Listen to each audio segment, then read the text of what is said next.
Good morning. This is Valerie, and I'm with the Picker Daily Hustle. And this is a Friday show. And I'm assuming, I don't know if Sally is, I know she had to work last night, so she's not in here yet. I don't know if she'll be in here today or not. But we have Larry, and I'm going to put the link in so everybody else can join. So let me do that real quick.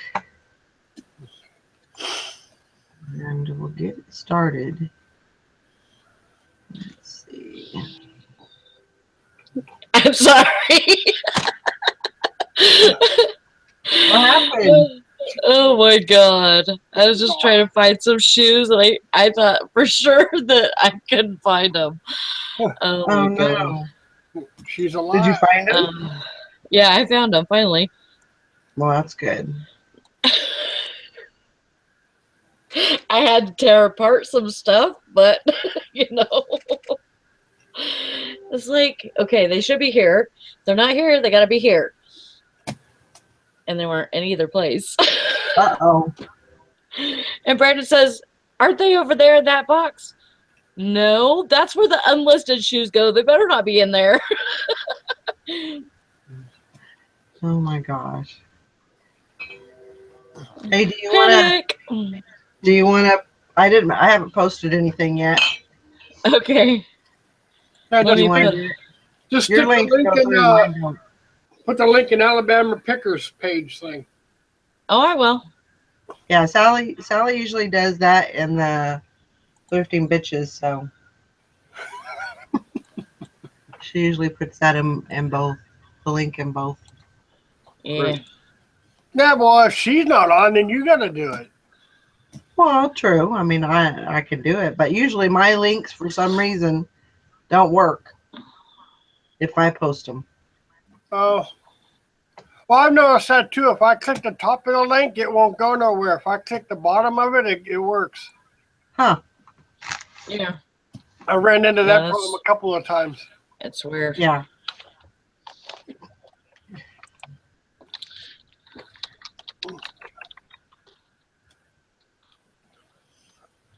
Okay.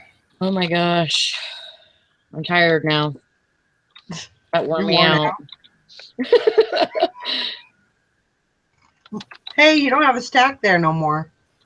It fell.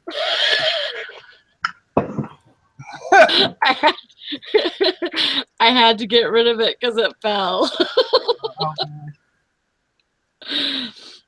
I know. I'm awful. Did you work last night? Yeah. What time did you get off? 6. I didn't get home till 6:30 though.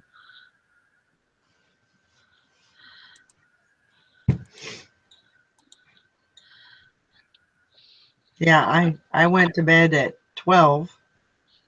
Woke up at 3. So I've been up since 3. I went to work at 8:30.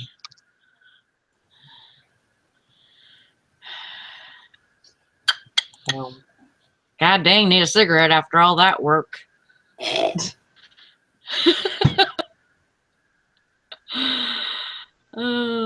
But you did find them. Yeah, I just found them.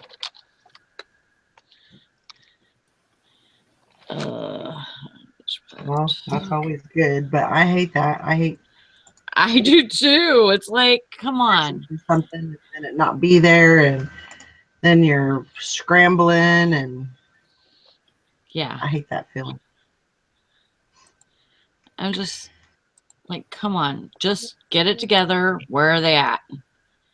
You know, they gotta be here somewhere in this room. It's not that big of a room, so Right. it's gotta be somewhere. Are you planning on doing these hangouts over the weekend or not? I don't know. I might do one tomorrow. Next, I don't go nowhere. You what? I don't go anywhere, so I was just wondering. Yeah, I might do it. Like last week, I think I did it at What time did I start? Like at 10, Sally? Yeah. Yeah, something like that. And so it was just kind of a spur of the moment. I really don't plan on doing it on Saturday, but Yeah. Oh, yeah, I was just wondering. Yeah, because I mean, so I don't go visiting or nothing. The people I usually visit are about 200 feet from me anyway. So yeah. If I do, I'll remember to send you a link. well, whatever you do, that I'll just I mean, if I see you on Facebook, I'll just ask you if you're doing one. Yeah. That's all. Well, aren't you gonna be working, Larry? No, well, I leave in a few hours today to pick up my kids and take them home. They got a 2 hour early dismissal today, and then I'm done till the 2nd of January.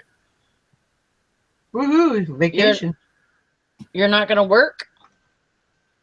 The schools aren't open. Schools are open. They're not open. They're not open. Oh, they're not. They're not open. Yeah, I see. schools are shut down to the 2nd or 3rd of January after today. How old are your kids? They're little guys. Well, I got some high school kids, but the school today is their last day, and yesterday was another school district's last day. Yesterday, so that today they have early dismissal. They get out at noon, Mm-hmm. and then they don't go back till either the 2nd or 3rd of January. Wow. Yeah, so we handle from real little kids. I mean, kindergarten type kids up to high school. Oh, Yeah, I know. I don't drive a bus. We drive a van. We handle special need kids. cool. I used to do that. Yeah, I mean, some can be really, really nice, and some can be really, really rotten. Oh yeah. I mean, they don't. Some do know what they're doing, and some don't. Yeah. But the majority of them has some type of autism.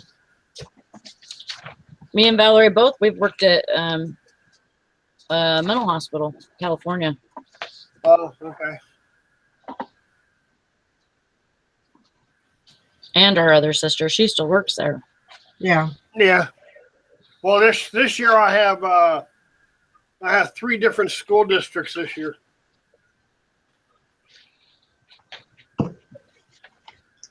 Cool. So yeah, that way I had to leave here about 11:45 today, and because the kids get out at noon, and I probably won't be back till around 12:30, 12:45. I see. Got to turn in all our paperwork and stuff for the end of the year and stuff.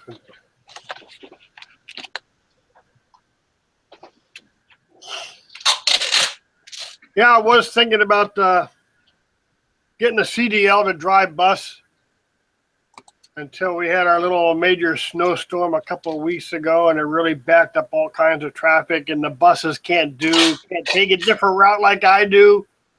Buses can't do that. Besides that, my van warms up quicker than the bus.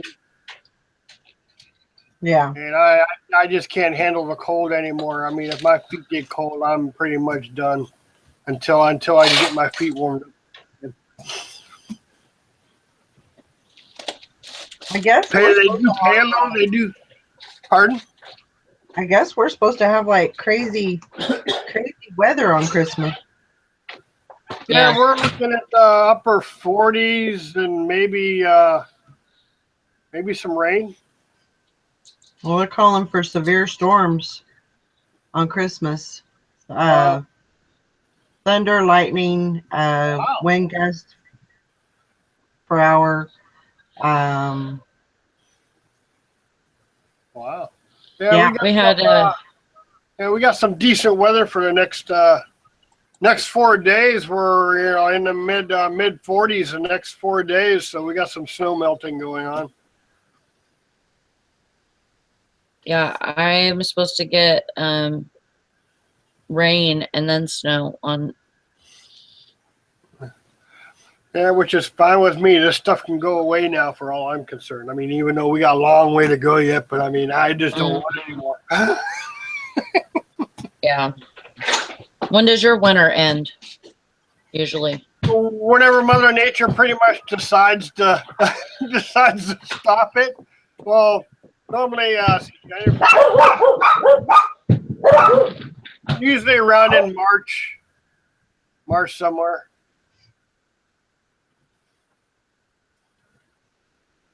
Sally goes from what? May. She goes to about May, I think. Oh, okay. Yeah, Right. April, May. Oh yeah, Yeah. well yeah, she's a little further north than I am. Yeah. And then we're usually, more often than not, it's usually April starts warming up. Okay. Yeah, that's when we're usually going through the transition, April, Yeah. March, April. Yeah, the weather just goes up and down. But I'm ready. I'm ready for it to be over already. And it's just starting. I know. I'm ready. It's just too much work anymore. That's why I need to get a truck with a plow on it. I have a neighbor that comes over and plows my driveway and the walkway and all of that. So that really helps a lot. Yeah. Basically, all I have to do is, the back walk and my front step. Yeah, So that helps a lot. I do a snow blower, and it's I mean, if it's easy, it'll take me about an hour and a half. That long with the snowblower? Yeah. I got a long driveway. Oh. Now you can pretty much fit 2 semis in here, and then got a little bit of a wide area where I park at. You can fit in my small little driveway. I can fit 2 vehicles in it. Wow. And then we go lengthwise. So yeah, it takes a little bit. If I would have been thinking a long time ago, before I bought this truck, I should have got one with a plow on it. But I wasn't thinking. I thought I could handle a snowblower forever. Mm-hmm. Does that kind of mess up your truck though when you have a plow on there, as far as like the Well, yeah, but suspension or anything? I'm not going to keep it on it. Right. I mean, I just put it on pretty much if I know I'm going to need it, like the next day, and then I stick it on. Okay, so It can work the 4-wheel drive and the front end some. Yeah. I was hoping I'd like to get a plow for the truck I got now, but I don't know if it can handle the wet snow because I mean it's only the size of an S10 pickup. yeah. Mm. Got 4-wheel drive, but I also have four 70-pound sandbags in the back. Morning. Good morning. Sherry, you know what? I just noticed your last name. And do you know what me and Sally's maiden name is? McDaniel. Yep. Cool. It's my married name, so we're not related. But I'd be happy to be a honorary thrifting bitch. That'd be cool if we were related. You guys are funny. You are too. I just thought, oh, well, that's kind of cool. Yeah.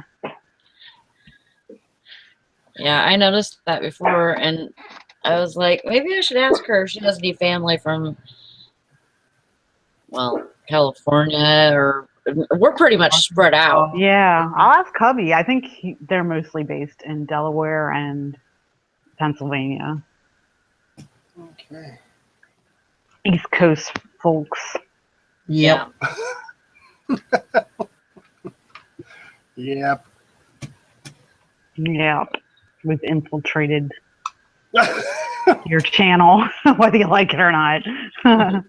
What happens when you leave the door open? This is true. Yep. So you want to hear the update of my mailman saga? Story time. Oh yeah. Like they say on YouTube. Story Awesome. time. Is it nap time after? Yeah, you can have naps. You might want to take nap time now. It's not that exciting. But I did file a complaint because it was the third time they didn't pick up a scheduled delivery. You guys probably have like regular mailboxes where people can get stuff, but we don't here. I have a tote Yeah. that's like a regular tote, not a mail tote. And I put it at the edge of my house, like the corner of my house, and I put a sign inside my mailbox that I basically kind of laminated with tape, and it sticks in there all the time, and it says, if the flag is up, that means that there is packages in the bin on the edge of the edge of the house. And so whenever the flag's up and there's nothing in the mailbox, then they go to they're cool with that. Boat and pick that up. Yeah, that's cool. Yeah. Yeah, we don't have flags or any of that, so. You get that idea from Dusty. He does the same thing. Yeah. Which I'm I wish I had a normal mailbox where I could leave. Yes, Eric, I'm bitching about my mailman again. Good morning. Welcome. I already solved the problem. I don't want to hear it. No, there's an update. So I filed the complaint. You know, I hate getting people in trouble. I'm like really non-confrontational. I don't like doing this. But I was really mad. It's Christmas week and these packages went out a day late. I was mad. So the doorbell rings yesterday. I'm like, okay, this is how I'm going to die. I'm going to be shot in the head by the mailman. I look out, I see him out there. I'm like, oh, crap. Okay, let's face the music. So I open the door and he says, I heard that the guy who was covering my route on Monday. So I was like, whew, I didn't get him in trouble. I was glad it wasn't him. Because I never know exactly who's doing what, you know. Like we were talking about yesterday, they get all kinds of vacation days. Yeah, that's the problem with my route is I'm never consistent with the same person. So I'm glad. I told him, I said, I'm glad it wasn't you because I didn't want to get you in trouble. And he apologized, which is like, I almost fell over, you know. He said, but he apologized for the other guy, not for his own weirdness. But I'm sorry this guy didn't pick up your stuff, blah, blah, blah. I'm like, okay, great. I'm glad it wasn't you. And, you know, he goes, I just want to make sure you didn't still have it. I'm like, no, I had to take it to the post office. But anyway. So do you think he would have picked it up if it was if he was on there? I really don't know. I mean, it was missed 3 times. It could have been 3 times that he wasn't on duty. I really don't know. Yeah. I didn't pursue it until this time. You know, 3 strikes, you're out, buddy. So maybe not, even though he's, you know, expressed his displeasure in my pickups. Maybe he still does. And I told him that. I also get an email saying that they're picked up. I said, so there is a flaw in this system somewhere. So he's going to address it, whatever. So now I got to get him a Christmas card. So I got him.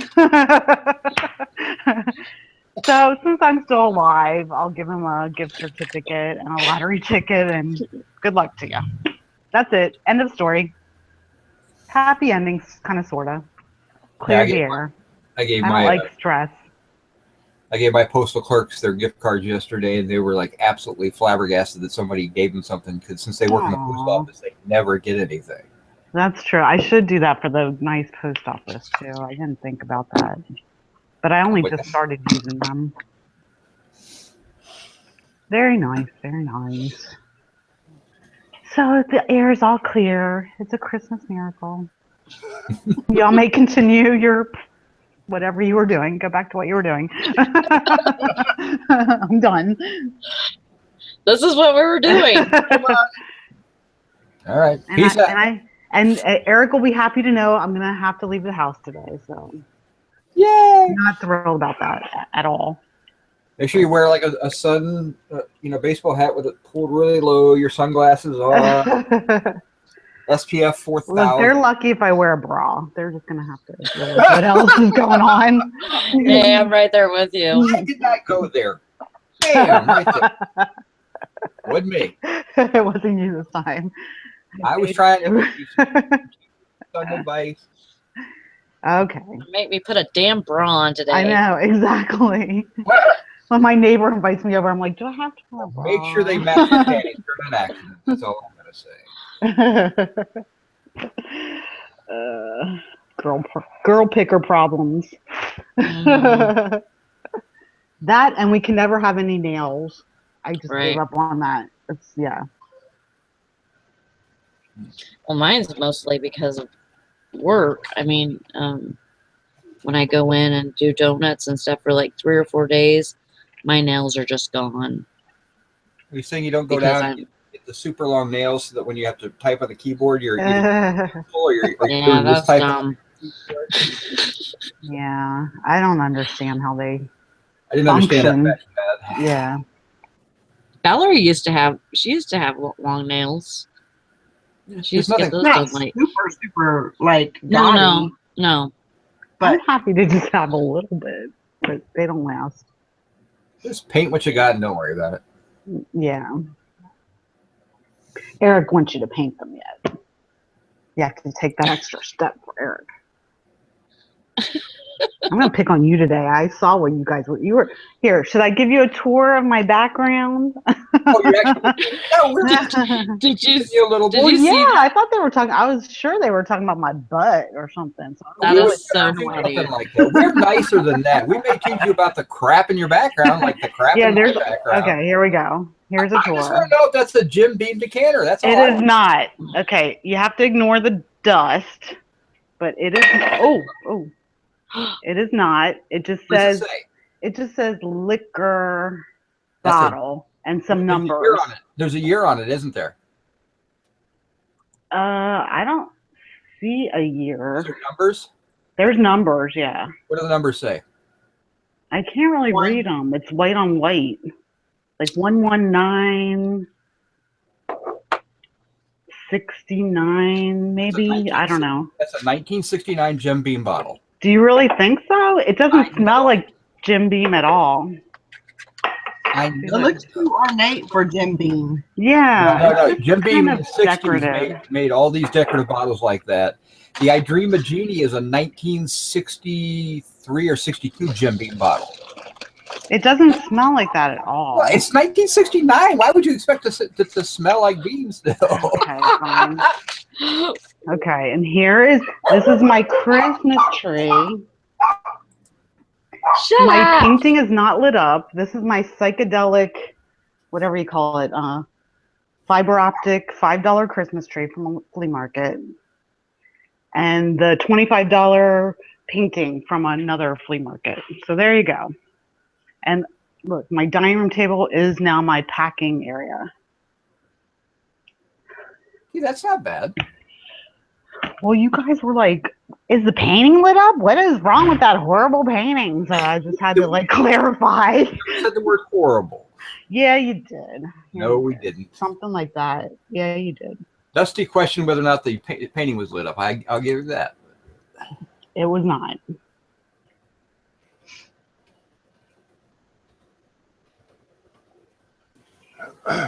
Little dogs are begging me already.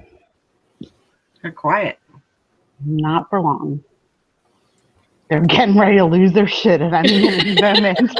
They're staring at me. If somebody walks by, that's the end of that. Yeah.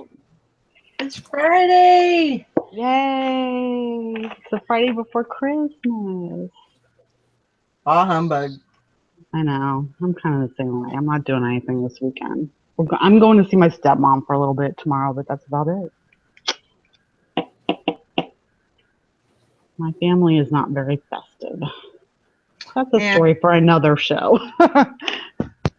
Family, We're not gonna go hang out dysfunctional with your dad? families. Huh? You're not going to hang out with your dad and his. Oh, my dad passed away. So this is just my stepmom. Yeah. I'm sorry. That's okay. And she just moved here from Florida, so she's kind of cold and miserable. So we'll go comfort her. Well, look who it is.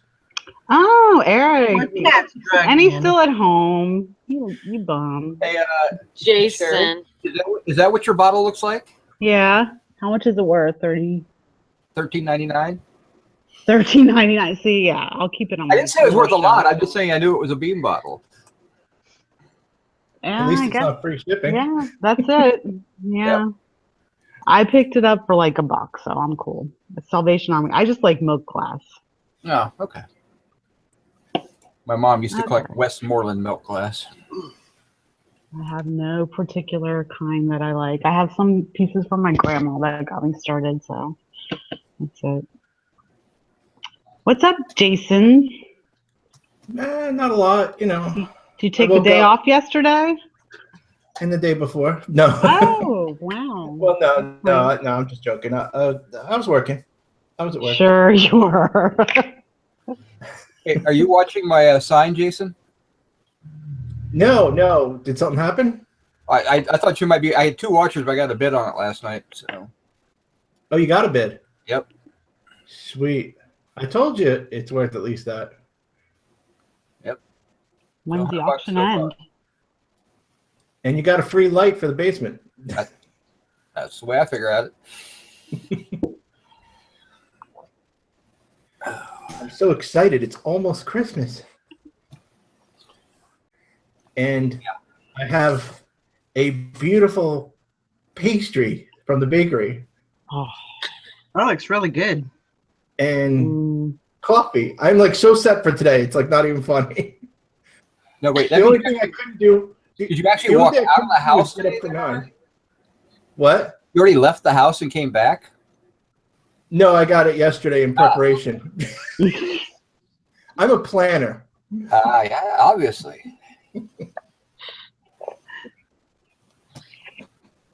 But now I just got to figure out how to work an alarm clock, and I'll get here once in a while at 9. yeah, it's even 9 our time, so That's we can okay. do it. We can do it. We should be able to do it. Well, that's right. For them, it's 8 o'clock. I know. If it was God. 8 my time, I wouldn't make any promises. Yes, but when we're up late doing a hangout and they're going, "What's the matter? It's only 12:30," and we're like, "It's 1:30 here." That's true. Okay, I'm gonna move you guys because I'm gonna pack up stuff for shipping. You do what you got to do. Fun. Here, I'll mute and listen on speaker so I hear you. Darn. Mute the way I like the women. Yeah, it was fun. Yesterday, I was in a hangout at about 3 or so, or maybe 4, by myself for like an hour. I decided to put in a movie. I was watching The Shining, and then about an hour in, Larry came in. I don't think he enjoyed the movie, though.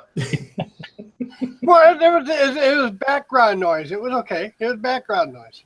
Oh, okay. Let's see next.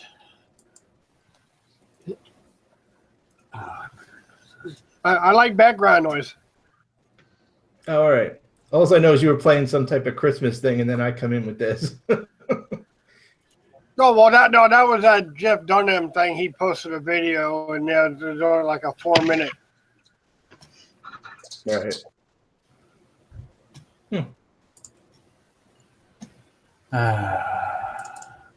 So how's the listening challenge going? I get crap went in there.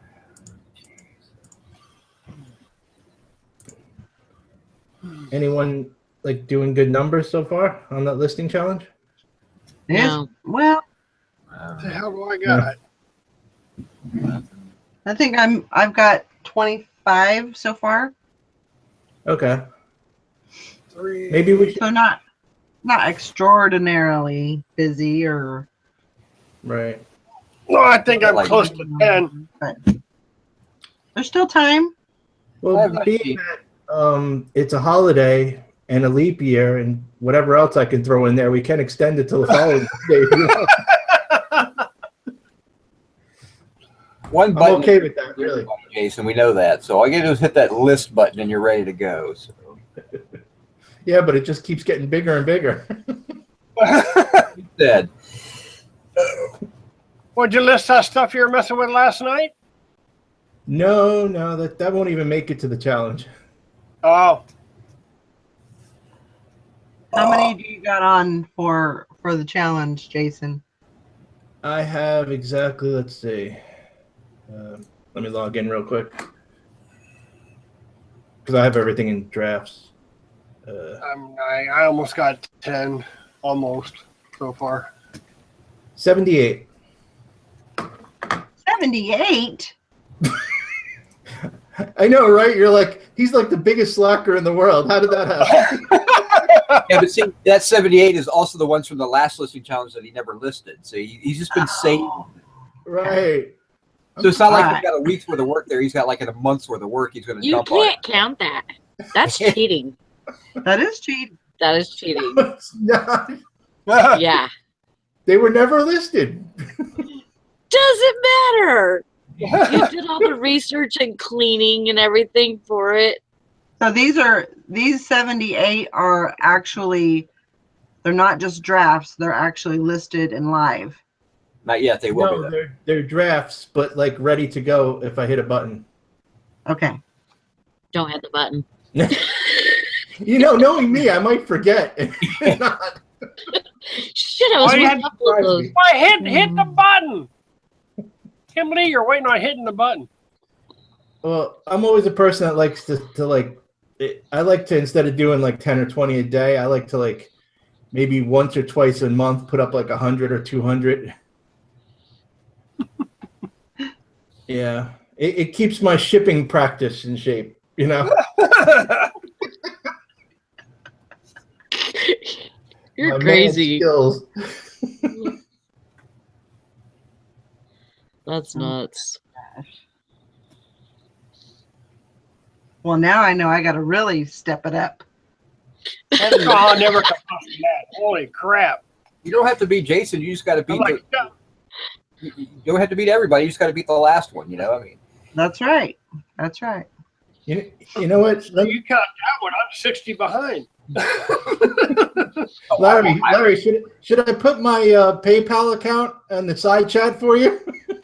Just deposit that? Not just yet.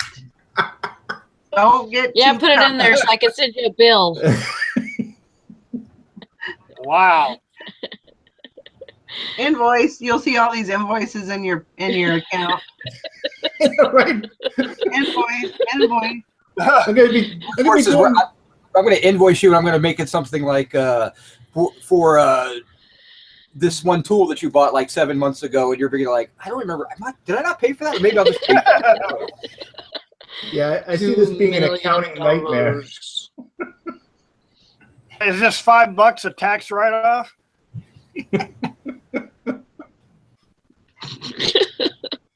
No, you know Eric's gonna do something really dumb too, like vibrating dildo. And then like my girlfriend helps me do the taxes, so she's gonna be like, "What the hell is this?" I was just trying to experiment for a few minutes, honey.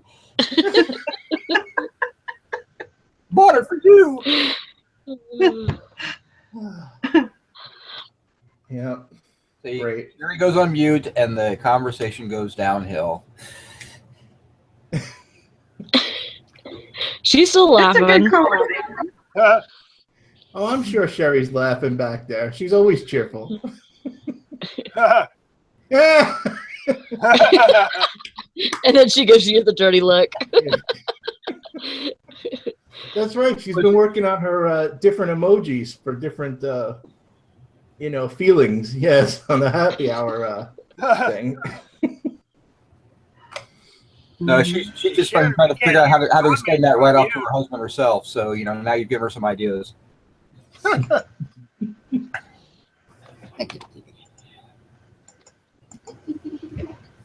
Alrighty then. Yeah, remember, I still have slides to list, so I can still catch you. I got plenty of stuff here, buddy. Bring it on. Oh, God. You want stuff? I got stuff. Yes, my slides are. I could list like 30 slides, 30 sets of slides right now, ready to go. So I got all those service manuals, man. There's 200 of them. I could Yeah, get but you them. have the pictures taken and everything. You don't want those service manuals anyway. You know, you hate them. I know. Pull out your dicks at Oh, please. You muted right at the end there. I didn't hear the last part. I heard dicks, and that was it. I said, why don't you pull out your dicks on your own time? You know, for the Believe me, pissing honey. contest. Believe me, I do. On my own time. That's true. We saw it last night in the chat. Oh, God. God, I was at work. Oh, wow. And Nissa said that's all she heard, too. That's probably best. So I was trying to clarify because I thought you were like asking a question. I'm like, show. I think we need like a goal of like once every episode we make Sally cry of laughter. That wouldn't be It's not hard. No, not at all. But that's what she said too.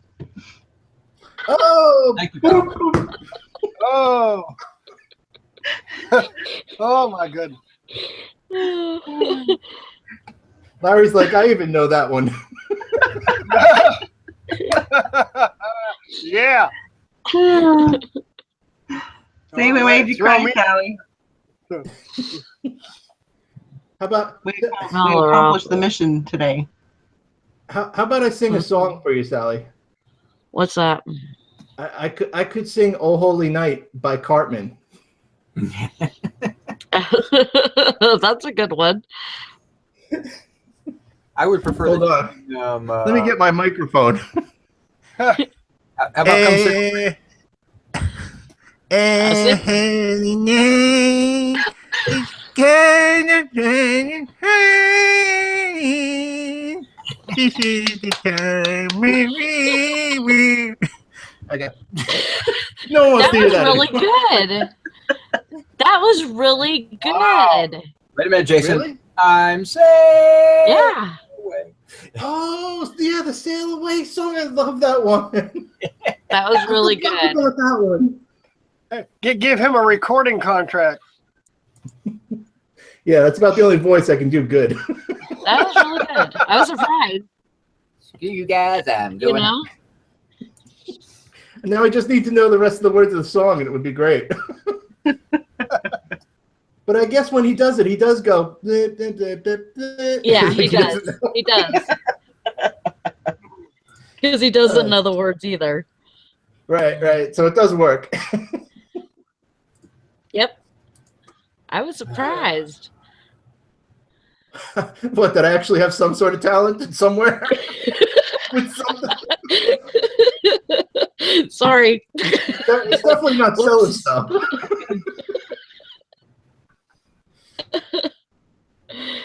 Oh my god. This is dying in the chat. Oh, yeah. She says, "Can you do Adam Sandler?" I'll work on it. Oh, wait, the turkey song, right? No. Obviously, it's Christmas. Hanukkah. That's Okay. Hannah's Oh, radio song. Yeah. Jeez, I don't even remember it. Dreidel. No, that's not. I mean, that's Nope. the Dreidel song, but Yeah, that's a dreidel song. Yeah, you're gonna have to work on that. I'm usually just good with South Park. I love South Park. I'm gonna have to watch me some South Park now. I'll never forget the first time I watched South Park. I was working at the computer store. It was like, what was that, mid-90s or something when it came out? And it was on in the break room. And I come into the break room, and I was like a manager, and I'm like, just to see what's going on. I come in, and I look at the TV, and there are these like cartoon characters talking about like an anal probe. I was like, what the hell is this? That's the That was first the very episode I ever seen too. That's the first episode. Is the Is it? Yeah, Yeah, it that's the actually is. It's actually And I was just like, I personally think it's the funniest and one too. being a manager, I was like, shit, let me sit down and watch the rest of this. I was like, this is awesome. Oh, that was great. Good times, good times. Yeah. I know the first time I seen it, I think my sister had it on or something, and I was like, babe, and then I was like, wait a second. They have a point. I know, man. I was so hooked. It was like ridiculous for a while. Yep. I mean, I don't know what they're up to nowadays. I haven't seen it in a long time, but I haven't either. yeah. I just know that they started making movies, and it was like, Cherry got some feedback a I little know. I was going to say something. bit. Okay. The Speak up. Christmas poop But- episode, they bust that out this time of year too. That's the best. That's the best one, in my opinion. I always But it thought, was like, what it was like, what was I saying? I skipped over you, Sally. I don't remember. Oh, I'm sorry. Just kidding. I was saying something. You were. You really were. It's gone. Wait. I'm sorry. No, it's okay. I was gonna say, do you remember Emmett Otter's Junk Band? Do you remember that one? Yep. Oh, you do. Okay. They did like a Christmas special thing. Yep. Yeah, that was good. That went years. Yeah, I don't even remember what year that was. I've seen it once, and then I think I watched every episode because we would watch it every time it was on. Me and Eric go way back. Eric probably remembers like all the good old shows like Land of the Lost and stuff like that. Man, it's awesome. What are you talking about? That's Yeah. my era. Oh, is it? Yeah. No. That's right. She's old. Yeah. So yeah. No, you're I was born in not. 76. You're like 32 at best. I'm 40. No way. Yeah, I am. Oh, wow. You were born in '76. Thank you. Land of the Lost episodes in reruns. But Wow. Well, yeah, but I mean, we had normal TV, and we didn't have cable all the time I was growing up, so we were like intent on watching those kind of shows, you know. Does anyone remember like Sigmund the Sea Monster? Yes. You do like, I mean, Eric, that's great.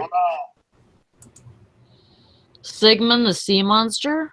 Yeah, do you remember that one? It was well, no, it's not a cartoon. It was like they're very large, like puppets, I guess you would say. yeah. They were Sid Remember that.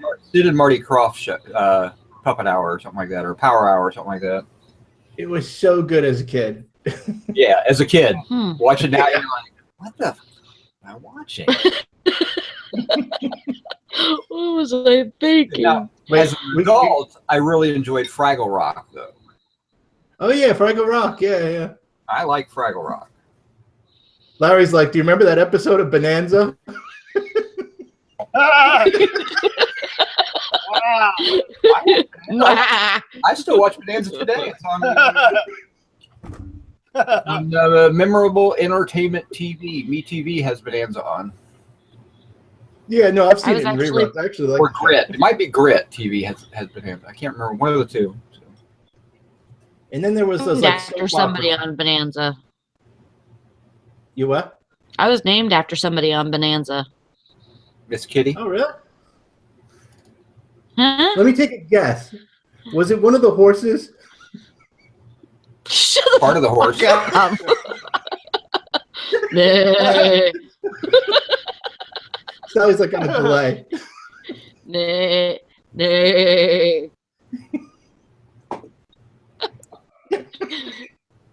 Wow. Oh, that's a big no.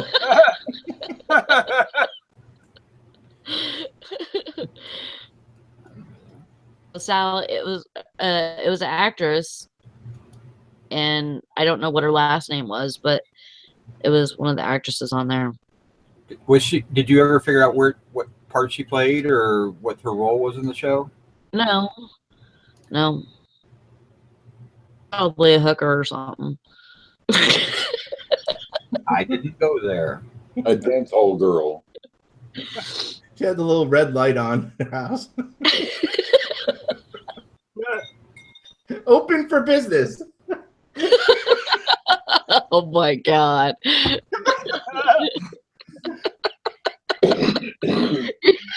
Shut the hell up. I don't know why you guys invite me on this show. I don't either. You're so mean to me. Here we go. Well, it's not enough that, I'm kind of tired and as hell anyways, so I'm gonna cry at everything. Did you guys have any good sales yesterday? Yeah, a couple, but not I would consider good. Just normal shit on Amazon every day. A couple, one or two. Yeah. $60 in sales yesterday. Awesome. Let's see. 24-hour period. Search. $10. I see. Better than the old nothing. No, that's true. Yeah. No, I mean, actually, like 2 or 3 days ago, I did like 400 in one day. I was like, sweet. Wow. So you never know, just whatever. Whenever someone I needs have something. stuff that is selling, but it's not going to go off for a couple of days, so it kind of sucks. Yeah, I got a screaming $19.44 in 7 items over the last 7 days. On Amazon. Wow, and this is the only one in the chat. I scared everyone away. She's got to come on the show. She's the only one in the chat. She's funny too. Maybe And she just Nessa, likes get your chatting butt by in here. herself. Right back. We need to get a chat moderator. Keep her in line. You can afford some people's rates, so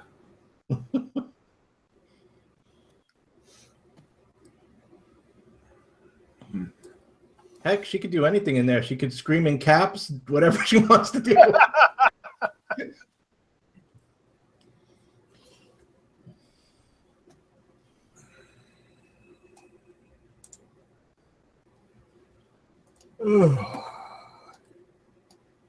So you watching any auctions in the area, Jason? Just that big one that's coming up for me in January 13th. Is that the one you were talking about where you dump a ton of money? Yeah. It's like a big expo. It's a 3-day expo, and on the first day they do an all-day auction. On the second day they do like a silent type auction, and there's also like a big expo going on with what are they called? Like different steam engines and stuff like machinists build, boats, cars, trains, planes, in model form. And there's all these like, vendors and stuff. It's a big event. How far you got to travel for that one? It is in Lebanon, PA, not Lebanon, the country. So it's about like hour and a half, I think. Not bad. That's not bad. It's kind of near Sherry. I think she's closer to it than me, right? Yeah. So So you guys should get together and go to the auction together, and you can teach her a new area of expertise. Oh yeah, she'll love greasy, heavy tools. I can see it on her face right now. Yes, but you could teach her I'll the hit the thrift stores. They have 2 really good thrift stores. It's Lebanon. I've been corrected on that one too. Lebanon. I'm corrected no matter what town I like. I never say it right. Okay. Go to Jubilee Thrift Shop. They probably don't have stuff for you. Hopefully, I won't have any room in the truck. Right. I don't really see Jason doing the thrift shop tour, though. He just doesn't seem like a thrift shop kind of guy to me. Is Jessica going with you? I'll kidnap her and take her to the thrift shop. Yeah, but I need her to work. She's my girl, and I'm gonna marry her, but she's my workhorse first. The way it works during the auction, there's actually either 2 or sometimes even 3 auctions going on at the same time. So I have to like bounce back and forth, and sometimes I just have her sit in one area and bid on stuff that so that I don't miss it. And she loves it. She loves to spend money. Who doesn't? She loves to shop, even for tools. Did you need some help? Did you need me to come over here so I can help up there so I can help spend some of your money too? Hey, come on over, Eric. Yeah, get Eric to help you, and then I can kidnap Jessica. We can have fun. I know all the diners around there too. They have good food.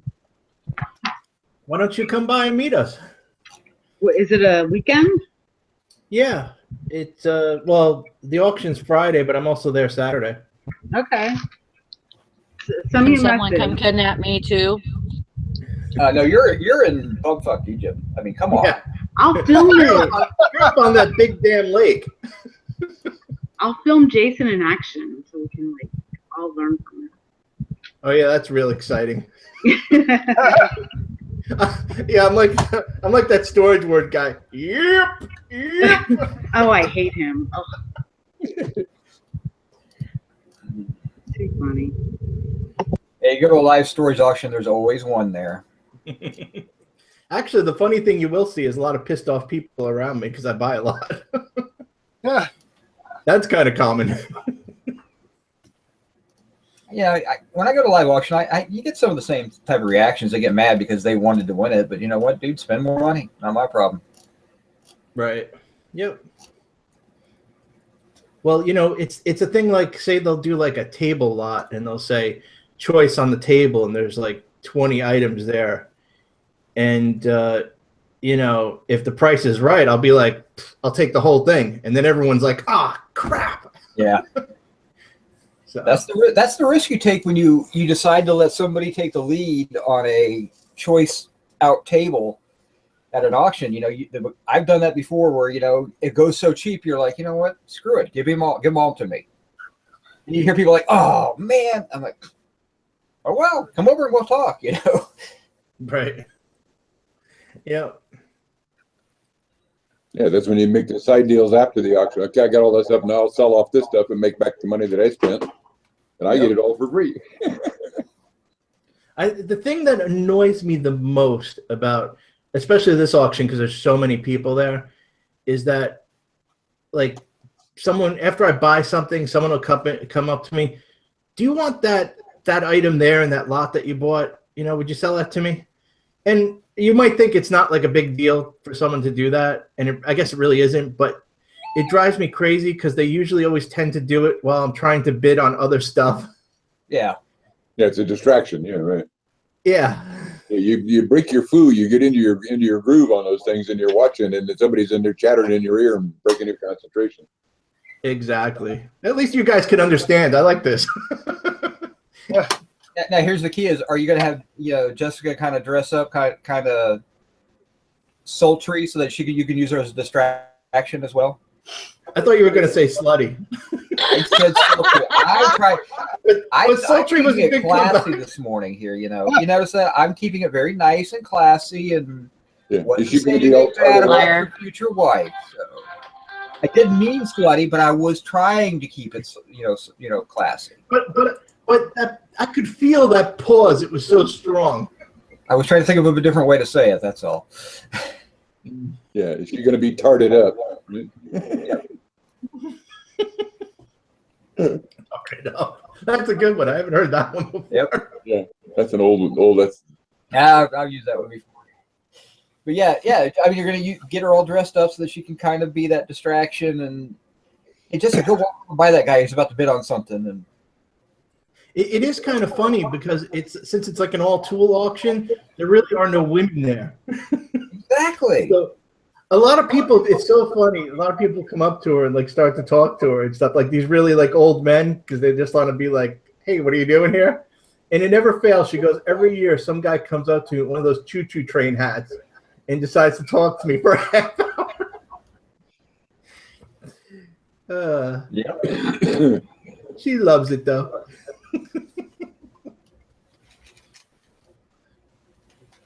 But the trade-off is she went to, during the summer, she went to Puerto Rico with her friends. I was like, yeah, you do that, enjoy, relax, and then we'll do, the expo in the winter. So it works out. Sometimes you just got to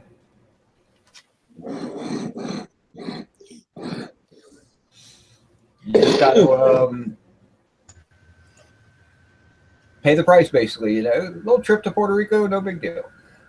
Yeah.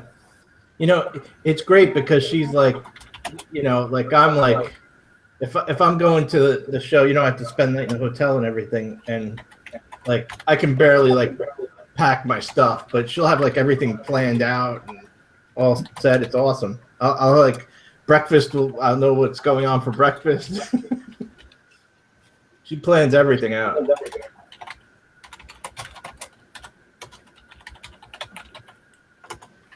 Me, I'm like, if I'm by myself, I'll like just like get there and then just like at some point collapse because I haven't eaten in like 12 hours.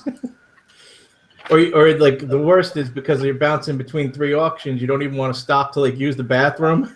Yeah. So, you know that feeling. Oh yeah, you're kind of gauging. Okay, there's no line. Is he gonna jump out of order what he's selling? Because it happens. Or the worst part is like, okay, I gotta go. You're in the bathroom, and all of a sudden you just, and now this, and you're like, no! You have no idea, man. See, that's why I enjoy going to auctions with my wife, because I could always kind of, if this comes up while I'm in the bathroom, this is how much you can bid on it. Right, exactly. And she was great. Especially if you're really hardcore, you just have a catheter put in a bag. Wear a diaper. Especially if you didn't plan too well and had like maybe the breakfast burrito for breakfast wasn't exactly a great idea. The catheter not going to fix that.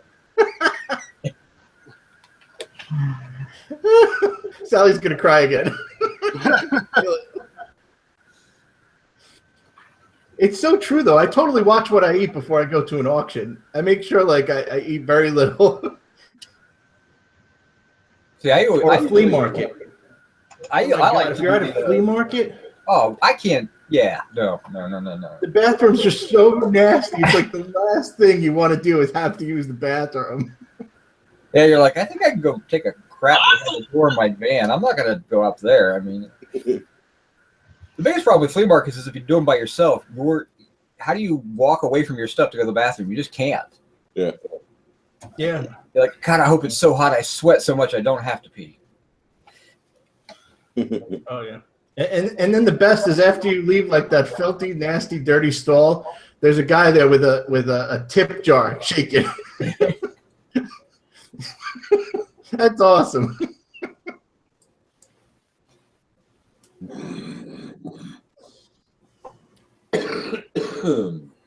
It's funny. There's this one flea market down here where the how like usually you have like the outside flea market and then you also have like an indoor part. Well, there's no bathroom outside really, and inside the bathroom is right as soon as you walk in the inside. Yeah. But the freakiest thing about it is it's right next to this giant clam bar. It's like the nastiest thing imaginable. You got like the smell of the bathroom and the smell of the fish. I don't know who thought of that one. Of course, so anyway, it's some bad fish, and you're like, oh, gotta go. Yeah, maybe that's why they're next to one another. Yeah, that's the problem. I had there's one the one auction I used to go to in Emmitsburg. The bathrooms were they weren't outdoor, but they were indoor. But the men's bathroom is on the doors to the outside, so literally you open the door and you're in the auction. Because I mean they stack the tables within like 5 feet of the bathroom, and so in the wintertime, they got their septic field is what they're working off on top of wall. So in the wintertime it's not so bad, but in the summertime you get that leach field smell every now and then, and you're just like, do I need to go over there and buy anything? I hope not. Yeah, it's funny. This one flea market I was telling you about, the thing I do is that, and also that bathroom's horrible. But if you like walk the extra football field length of the building, there's a bathroom at the very far end that no one ever makes it to because no one's ever gone that far down there. Those are like the stores that like no one ever visits. I get a lot of exercise when I do flea markets. That's one good thing.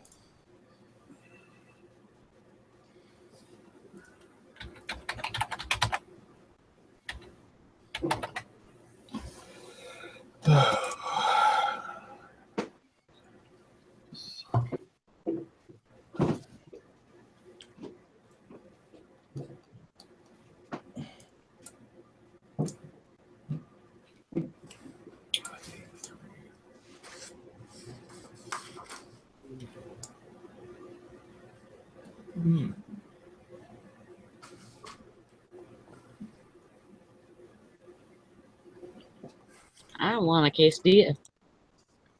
Did I make you hungry?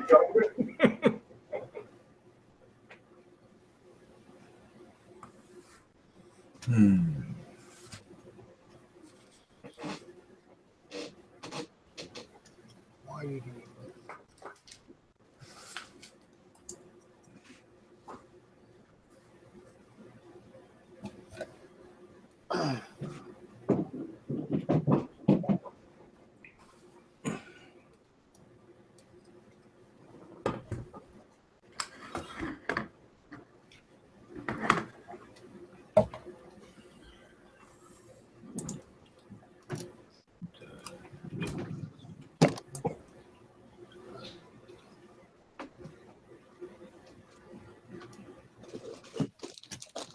Nice.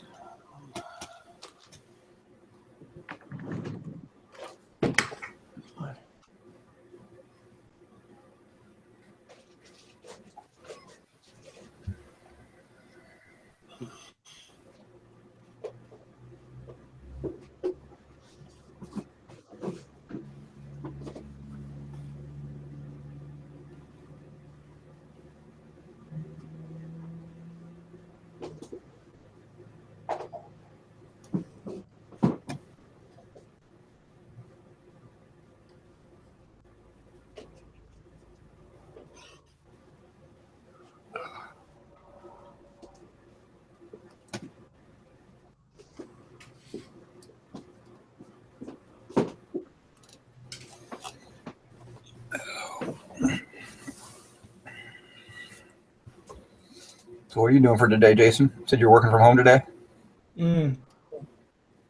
Yeah, I wrote down all the listings I need to do. It's better to do that because it's so cold down there at the shop, you know. I don't need to like, list there. Yeah, that's true. You know, it doesn't take me that long to just make a simple, you know, line by line itemization, you know, of what I kind of do like a, you know, the shipping, what the shipping is going to be, the condition, and then the quick description. Yeah, and then you got your picture you can always refer back to see, take a look at it again. So exactly, yeah. That's what I do. I shoot all my pictures first and then get them loaded up. And then I actually have pictures on one screen while I'm listing on the other, so I can kind of keep my, and I, you know, what's next to my listing level. And then I just, if I get questions, I don't have to go back and picking up the item and looking at it over and over again. Right, exactly. Which I have been known to do. And most of the stuff I do doesn't really need like a full-on description, you know. Usually it's just a name and maybe a measurement. The worst part about this, though, is sometimes I can't read my writing. It's like, right now I'm looking at something. It says 5 vintage. It looks like rocks, but I know I don't have any rocks for sale. Racks. What? Racks? No, I don't have racks for sale. Ricks? Let me see it. Maybe I can read it. Because I have horrible writing, and if I could... That's it. Wait a minute. I flipped over somewhere else. Hang on.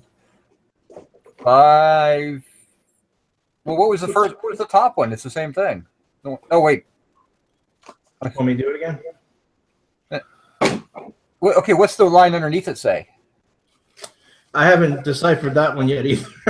Because it's the same thing, it looks like. Yeah, except it starts with a W, like racks.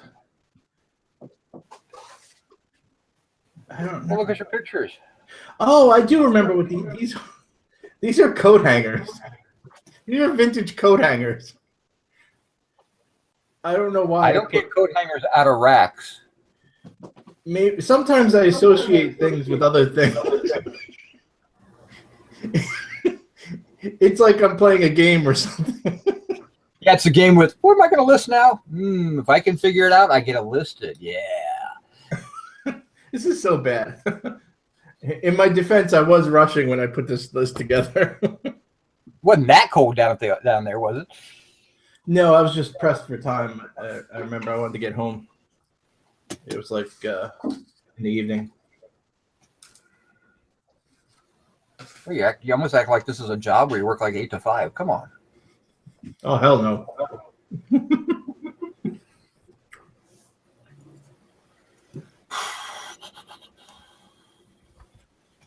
I got 4 watchers now on this sign. And a bid. That's great. Yep. I got a watcher on my drum brake, bicycle drum brake as well. Oh, okay. So I put that up for $300. So. Oh, that was 3? Yeah, the pin I put up for 4. Did you end up getting the seat too? Getting the what? The seat? No. Oh, you didn't? Okay. I was bidding on it, and I really probably should have bought it, but I did a lot more research, and I found some soles that were more in the $75 to $100 range. And even though that was a beautiful condition, I thought, you know what, I'll be happy with the stuff I got, and the stuff I got, I'm going to end up making. I figure I'm probably going to get around 200 out of the drum brake, but I've got a NOS hub from a Campagnolo or something like that. I can't pronounce it. It's Italian, but it's a very expensive item. That should sell for right around 200 itself too. So yeah, all told, I'm going to make probably around $600 just on bicycle parts. Yeah, that's the one thing I love. I love selling parts. It doesn't necessarily have to be tools, bicycles, go-kart. I mean, you name it. Parts is just awesome. Yeah, I like selling a little bit of everything, but parts are kind of nice because they hold such a decent value for small pieces. Sure. Yep. Bicycle parts. Well, these are the guy was a strange bird. I mean, he had all that machine shop equipment and everything, but he also had a lot of bike stuff, and none of it was used. And so the stuff I have, it's from a BSA, which is actually British Small Arms company, which BSA also did motorcycles and everything. But it's a drum brake, and you can find them. They were actually on the old Schwinn bikes, the banana seat, speed shifting type bikes from the 70s. But this is from BSA, so this is really rare. And you find them a lot on the tandem bicycles. And I think that's what this is for, but I'm not 100% sure. So I couldn't put that in the listing, but it's just different. And like I said, I think it'll bring really good money. And I got a couple of broken vacuum cleaners out in the garage. But yeah, you can sell like the derailleurs and the shift levers off bikes. You can sell the necks. I mean, yeah. If it's an old bike, old bikes are usually worth more in parts than they are worth selling together. I know Dusty sold bike frames before, and you can part out a lot of stuff. I don't think I can do a frame. It's really not that hard. You can just get by the time you break a bicycle frame down, they don't weigh a whole lot, and it's kind of small when you get down to it. Because by the time you take all the parts off, it's not that big. It's not really much bigger than shipping like a decent sized painting. So still put it through the post office shipping though, right? I think you're probably better off going with FedEx on something like that, but you probably could put it through, especially if it's a light one, you could go through the post office. I don't use UPS, so I'm sure you could send it UPS too if you wanted to. Yeah, it's too hard for me to get to UPS, especially in the hours. Especially their hours. They're only open from noon to 6.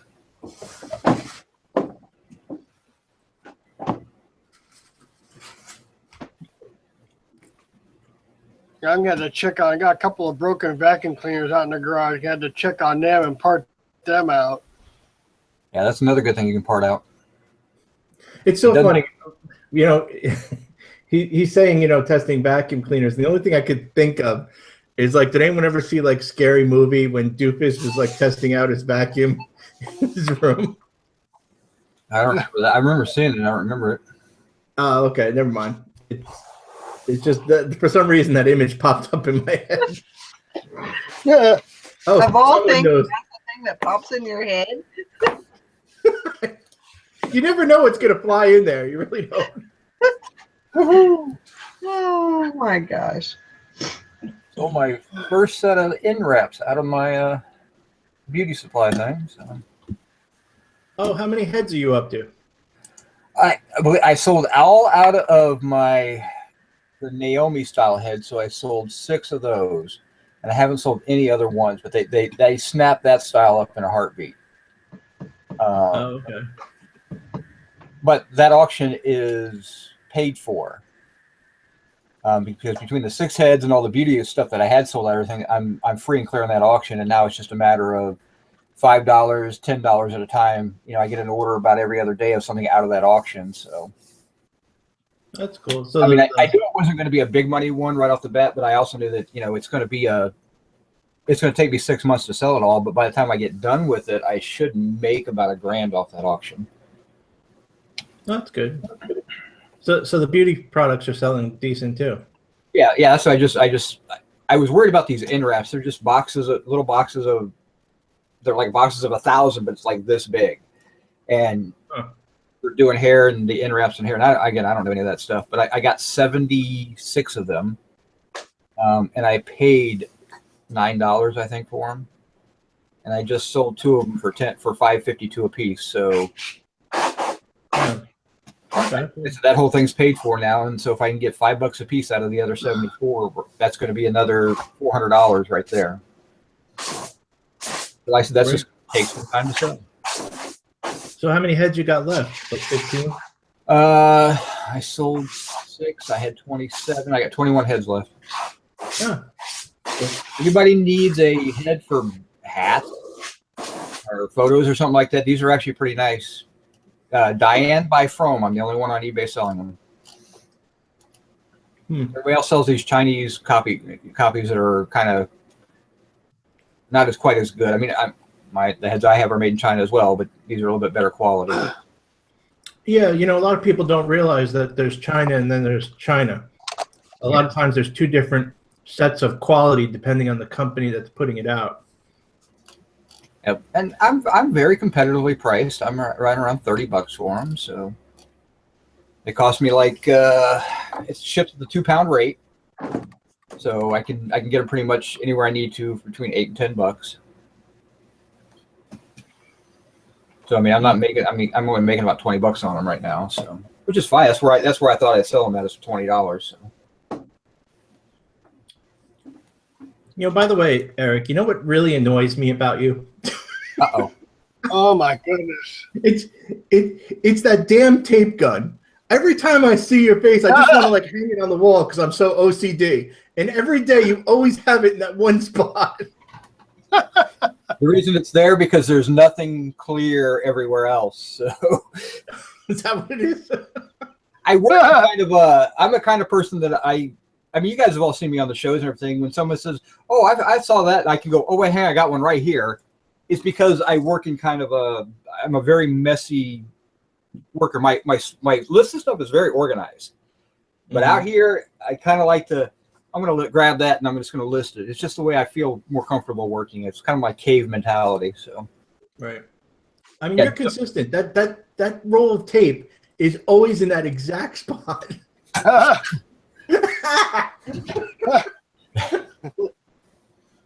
mean, you're talking to a person like when I go up to a counter and there's like business cards, I'll like straighten them, you know? Yeah, you would if you walked into my area down here, your head would melt. So. That's funny. But I know where everything's at most of the time. So now, are you using an inventory system as well? I do. I have all my clothing is in totes, and all my smalls. I have a small shelf of smalls over here that are a little bit more valuable that I keep an eye on, and I know where they're at because usually it's more freshly listed stuff. Is there a lot of theft in your basement? No, well, it's not that. I have a cat that loves to knock things over, so it just makes me feel better when I know where the stuff that's high value I keep it and I can see it. Oh, okay. I was wondering. Yeah. But no, I use banker boxes for most of my smalls, and then I label the box, and then I go into the listing, and you can add the custom label SKU, and I just put what number box it's in. Okay. I don't really worry too much more about that because I figure if I've got like 30 banker boxes in my listing room with probably about 8 totes, and so the way I look at it is I don't have to search for, because before I did it, I was like, okay, which box is it in? And I would actually go back and say, okay, I listed it on this date. Here's all the other stuff. I know where that's at. Now I can just go, oh, it's in box 11. So I just go over to box 11 and I can find it. You know, it's funny. I always thought clothing sellers had commercial grade type of racks like in place where they would just hang the item up, but it's not the case. No, I throw mine in totes. Yeah, it's not the first time I've heard that, so it's It's interesting. just, well, you have to kind of think about story. I mean, racks are really good, but I used to have a rack, and that rack was, it's 5 feet long, and it gets full, and they get heavy, and they get knocked over real easy because they're top heavy. To me, I would just rather I lay it down in a tote, and there's nothing like 5 feet of jackets, and you go to grab one, next thing you know, the thing's coming down at you, and you're buried in your inventory. So right. That's a good point. So I use. I mean, my clothing is segregated by tote. I have men's shirts, I have women's clothing, I have jackets, I have sweaters. I mean, they're all segregated like that. Now, I don't sell a lot of variety in clothing. I mean, I have jeans, I have jackets, I have sweaters, and then I have men's shirts because I have a lot of Hawaiian shirts and higher end shirts that are all in one tote. All my women's clothing goes into one tote because I don't sell a lot of it because it's too damn confusing. Wait, everyone be quiet. Shh. No one talk to Cheryl Ann. Too bad I've been watching for the past hour. Hey, Cheryl Ann, we identified the pennant. What was it? The pennant is from Tomatech.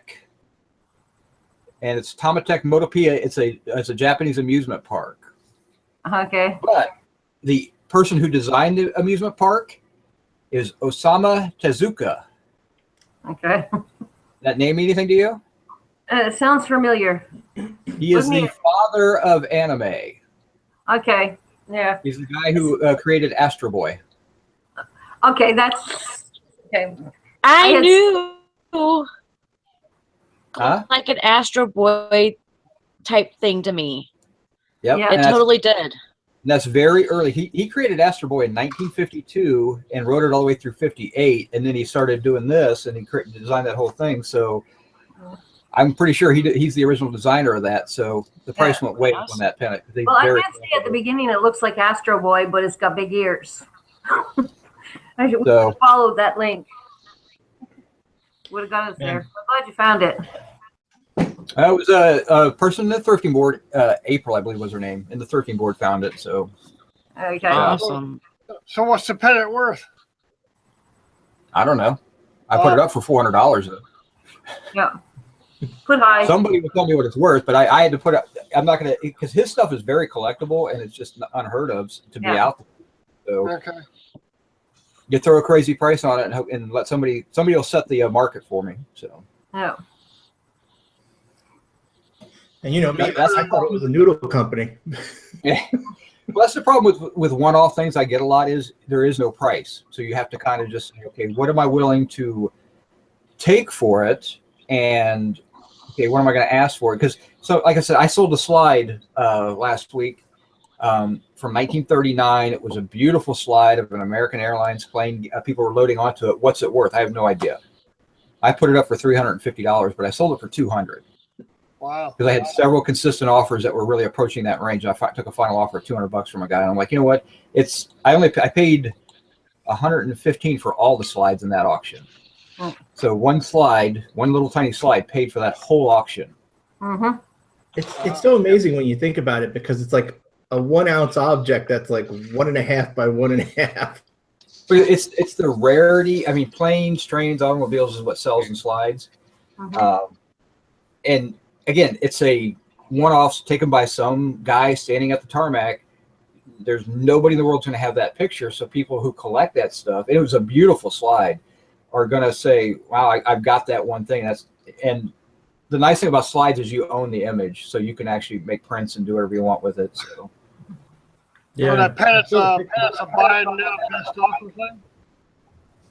say it again. Pennant is buy now best offer. Yeah, buy it now, $3.99 best offer. Okay. I got a question to ask you guys. There's somebody posting on one of the boards that says, "Have you sold to anyone famous, and who?" No. What the whole board is getting me upset is because they're saying I sold to he bought or she bought. Yeah, you shouldn't do that. It's bugging me. I said I wouldn't post any names because I've sold a few things to studios, but I said I'm not going to post names of who bought from me and saying what they bought. And they said, well, they're actors and they're going on a long spiel about it, and it's sort of pissing me off. Yeah, I wouldn't. I don't do. I don't reveal names of the people I've sold to. I mean, I said, No. I mean, I've sold to some famous people, but that's their business, not. Yeah. Yeah. That's the way I feel. I wouldn't name a customer that's not known and what they bought on any board. So why would it be I do the same to a famous person? See, I mean, here the proper response is: do you guys all want your business put out there for everybody to see what you bought? Yeah. I did say that, but they said, well, it's not the same thing. They think it's not the same thing. You know, people are stupid. Yeah. I mean, I don't get famous people, but I get like these names that are like so out of like the realm of this, like so funny that like I'm so tempted to like share it with someone. Yeah. But of course I don't. You know, you got to be professional. Yeah, that's the whole thing is be professional. It doesn't matter who bought from you, which company bought from you, which person bought from you. It's private. It's a business. Well, some of these names I wouldn't know if they were a person or a company. Some of these. Yeah. Well, you know what's funny? It's funny you say that. When I was back working in the computer store for a while, I had to do sales for a short amount of time, and I sold something to someone famous. But I'm so clueless that I had no idea who the hell it was, even after he told me his name. he was like, listen, because I had to get his name and address. He's like, listen, could you keep this kind of quiet between us? Because, you know, the celebrity thing. And I'm like, I don't know who you are, but okay. it ends up, it was Joe Torre from the manager of the Yankees. Oh. Oh. But I you know, I know into sports, so I had no clue. I was like, okay. And then sure enough, when he gets to the register, the cashier is like, "You're Joe Torre." I was like, "Shh." When I worked at Ollie's, we did a lot of celebrity functions, and we did a lot of stuff with the NASCAR drivers. And so, I mean, I've met a great many NASCAR drivers. You know, Tony Stewart, Casey Kane. I mean, just bunches of these guys because they would do our store openings, and we'd also do a big charity racing event every year in Grove, something, Pennsylvania. I can't remember the name of the place now. The little dirt track racer there, and everybody's like, "Oh, you know, did you get their autographs?" I'm like, "Yeah." At a couple of the events, they were giving out the autographs, so I had my wife get a couple of them. But I really don't care. No. You just they're people, and you know what? The most of them are pretty decent people. I mean, they're just I regular don't people get the whole just doing fan a thing. different job. Well, when I think of race car drivers, I don't necessarily think of scum of the earth, though. No, but I mean, you know, people like Tony Stewart. Everybody gives Tony Stewart crap because he's such a competitive driver and everything. That dude is nice as can be. I mean, he's funny. He's a cool guy. I mean, Casey Kane is a really cool guy. He's kind of, I mean, for me, I'm an older guy, so he was kind of a young guy. His mother is hilarious. Oh my God! And then I was in a Kevin Harvick. I was actually got to sit in the tower in the pits during a race, and that was awesome because that was just so cool to be that close to the action. Mm-hmm.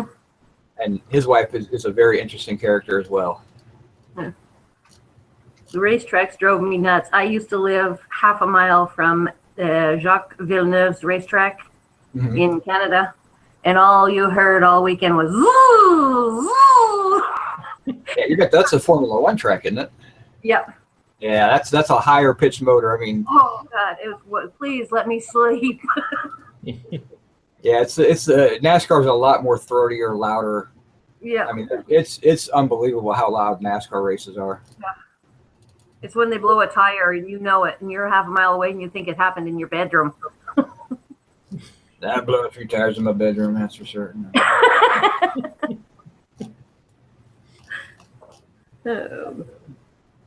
I'm leaving. Oh, just got here. Okay, night night. Quitter. See you later. Quitter. See you later. See you tomorrow. It's Saturday tomorrow. Bye. But I just got in a spiel with those on there, and I said, that's it. I'm blocking this thing. I even mentioned it so that a moderator could basically shut down the thing. I don't think you could. I'm surprised that they're defending their choice to reveal their customers. It's just weird. Yeah. What they have just done now is said, example, who's my favorite? Jonathan Frakes just bought this coffee cup from me. Now they're going to go search that store, find Jonathan Frakes' ID, and and they've got free open access to that person. If they wanted to, if they wanted to be a celebrity stalker. Yep. I don't think Jonathan Frakes has to worry too much about being celebrity stalked, Yeah. though. But they could be sending mail saying, hey, I have the almost identical cup. If you want another one on my site, come and see it. And you don't do that. You don't open access to anybody. If they're stalker or not a stalker, you don't open access from your customers to somebody else. Bottom line, it doesn't matter if it's a celebrity or not. It's just something you Yeah, can that's do. the whole thing. It doesn't matter. Your customer is your customer. It's private, quiet. And it was getting me mad, so I had to leave the board. It's funny, but I think you can even be liable for that if, like, they retain damages of some sort. I don't know. What do you think, Eric? Is that possible? I know you could probably lose your eBay account over it. Because I'm pretty sure eBay would slam somebody down pretty hard if you're revealing customer information to. It's kind of like selling your information to somebody else. I mean, your customer list or whatever, you could build your customer database up and then sell that list to people who direct market. Pretty sure if you look at eBay's rules, there's probably something about that. And I'm going to go look for that. So. Yeah, I'm sure. I mean, of course, unless you're like overseas or something.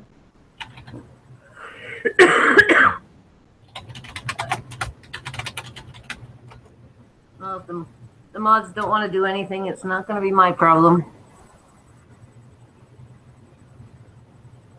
My big post was, yep, I sold to a group, famous company. That's it. You want to go through my 2,000 listings? Go ahead. Who and what and where, it's none of their business.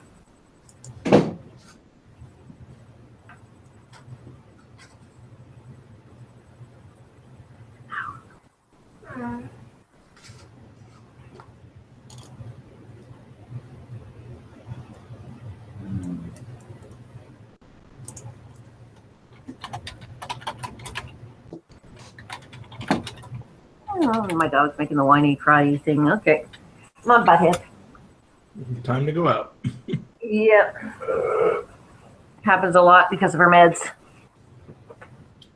Yep, I know exactly what you mean. At least I don't have to give her needles. Yeah. I've done the needle story enough. I don't want to do it again. Sally, go to bed. Yeah.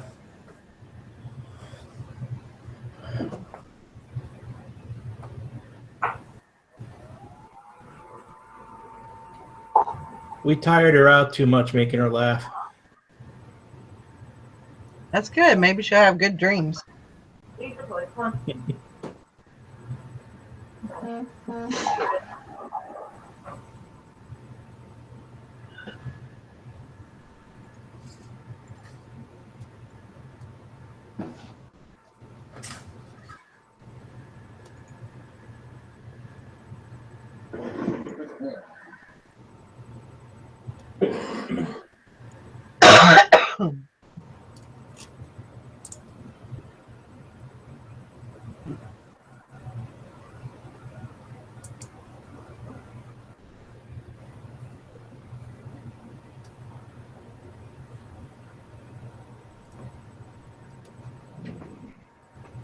Oh. I'm packing up stuff I haven't seen in 10 years. Like, why do I have to pack it? Well, you know the rule for moving, Dana. I tell you, my buddy had a great rule.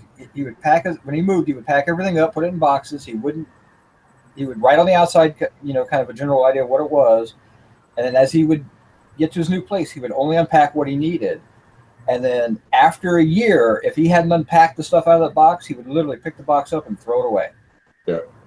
Like, if I hadn't needed it in a year, I don't need it ever. Right. And if I needed it and couldn't find it, I probably bought another one anyway. So yeah. Newer and better. Well, in this case, a lot of it's just, I am culling a lot of it out and throwing it away. Some of it is just like, I'm an inventor at box saver. So I save like the boxes from cell phones and with all the manuals and the little gizmos and doodads and stuff like that. Yeah. All these cell phones are all dead, so I can throw those boxes away. But other times I wanted to sell the cell phone, and I had all the documentation and the original box and everything else with it, and it made it worth money, And a lot of it stuff is just a whole rack of books about fine carpentry and furniture building and tools and things like that, which is stuff I'm planning on trying to get into again. I used to be in it, that's why I have the books, and I'm looking at doing that again. So these get transferred and saved, Other stuff just gets thrown out. Hey, Eric. Now, do you part a lot of different stuff out? Do I what? No, I don't really part a lot of stuff out because I have trouble with that because I don't like to part things out. Oh, okay. If I buy parts, I'll sell them. But to me, there's another aspect of, I like to buy things and take a picture of it, put it up, and sell it. If I got to buy it and I got to factor in how long is it going to take me to part something out and pull the pieces off and then figure out what everything's worth. There's great money in that, as Jason knows, but it's a different type of business model than I want to do. Okay. Although if I make a lot of money with the stuff Jason had me buy, then maybe Jason will have a competitor here pretty soon. But now, what I have parted out is stuff I bought that turned out to not be working, and so I'm going to try and get some value out of it. So if I get like a piece or two off of it that's actually worth a decent amount, then I'll grab those pieces off and throw the rest away. Okay. I mean, but I know there's resellers out there that just make tons of money by grabbing pieces and stripping them out, and next thing you know, they've got a Cuisinart in 35 pieces, and I'm like, it's more worse. I get it. I mean, there's nothing wrong with that. It's just not me. I've heard that people do. I've heard from other YouTube things I've watched that people, that's all they do is buy stuff and they just part pretty much everything out. Well, the good thing about that business is you don't have to worry about whether or not it's working or not. If you can grab a piece off, like you go to the thrift store and you see a Keurig sitting there, just which doesn't really happen very often, but you got a Keurig sitting there. You go, you know what? I know I can get $25 for the reservoir. I can get $5 for, or $10 for the flap on top. I can get $20 for the little tray that pulls out. I'm looking at $50 right there, and I can buy it for $10. I don't care if it works or not. Now, it might be worth $50 if it completely works, or I can get $50 for the little parts, throw away everything else, and I'm shipping out first-class pieces. I'm still making my money. Yeah.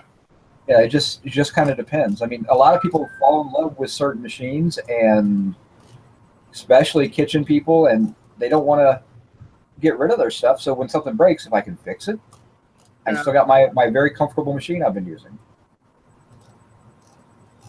So Yeah, I'm just wondering about parting a bunch of different things out. I mean, I wouldn't mind trying it. I think I tried it once before. Some things are really take forever to sell, some items. I think when you part out some machines, it's gonna take a while because people don't think to look for the part. Yeah. You know, when something breaks, most in our society, we're all kind of conditioned to throw it away and buy something new. So Yeah. if you're going to part out stuff, I would part out quality machines that don't work. Yeah. You know, if you got I know like a Dyson vacuum, I know a Dyson vacuum is worth a lot in parts. You can part out those pretty easily and make really good money. Yeah. So you kind of have to look at those type of things. But you know, I don't know if your average Hoover vac is going to be worth a lot in parts. It might be. I don't know. Yeah. I mean, basically, when maybe you're doing it's- parts, you have to just research and make sure the parts are worth the effort to take the time to take it apart, really. Yeah. It's a nice low dollar entry field though for people who are just starting out. Yeah. You can buy a lot of crap, and if you're making money off the parts, especially if it's broken, you go to a garage sale and someone's got a $5 vacuum there, and you can make $50 off of it. You know, the nice thing about it is your labor is free to you. I mean, you're not paying anybody to do it. So if you have the skills to take such stuff apart like that, Yeah. you know, it's just time, and it's a way to acquire things that you can turn around and list without having to spend a whole lot of money. Great way to build up your eBay reserves, so you can actually start buying, a little bit better quality stuff and maybe getting a little higher dollar out of it. Okay. The one thing- Jason, do you part any small stuff out? Sometimes. I mean, I prefer the bigger stuff, but the only advice that I could give here is when you're taking stuff apart and there's a lot of parts to it, make sure you keep the correct parts together. Like if you take something out and these two special screws are holding it, make sure you keep those screws with that part. Yeah, that sounds like a good idea. Yeah. I mean, I like taking stuff apart because you kind of see how it actually works. It's kind of cool. Yeah. But bottom line is you just got to make sure it's worth enough money versus your time. I know a lot of people, that's how they get their product, is they curb shop on trash day, and they're going around and picking up people's, broken appliances and small appliances and vacuum cleaners and stuff like that that are set up for the trash. Yeah. They have nothing but a little bit of gas invested in it, but by the time they get all the parts, they take them back, they strip them, and if you're not paying anything for it, why not? Yeah. Yeah, there was a lady I saw maybe about a month ago. I went by her house and I saw her putting her vacuum cleaner on. I'm like, cool. I'll just go back later, and if the trash hasn't by her house yet, maybe I'll pick up her vacuum cleaner, stick it in the back end, and I got sidetracked and totally forgot about it. It probably didn't make it to the trash truck anyway. Somebody else came and got it.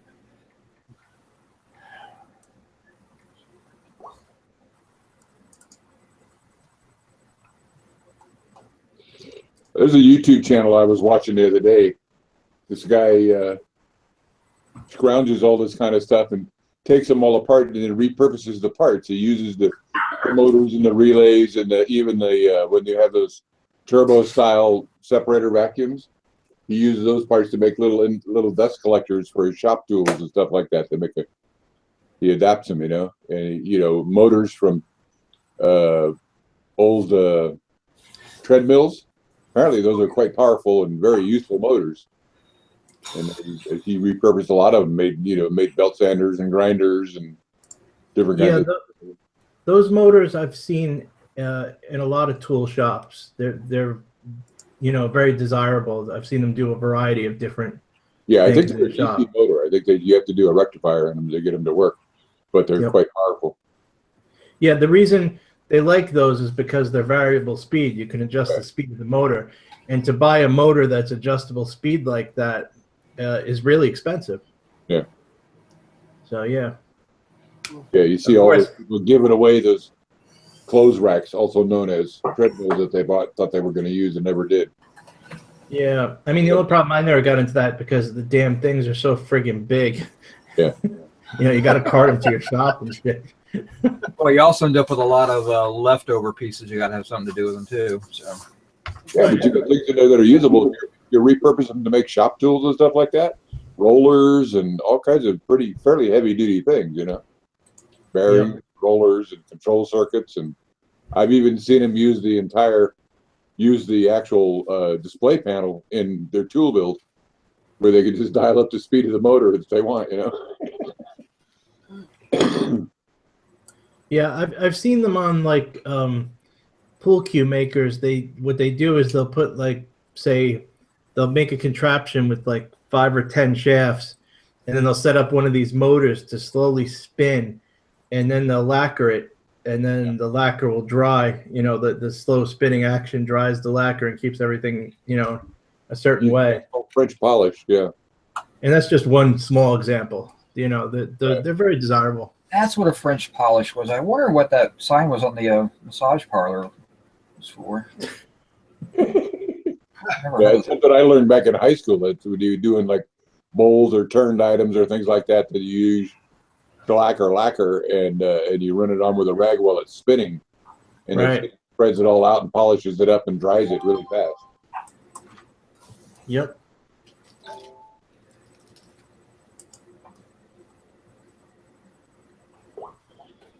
Oh, Dana, I did find that router.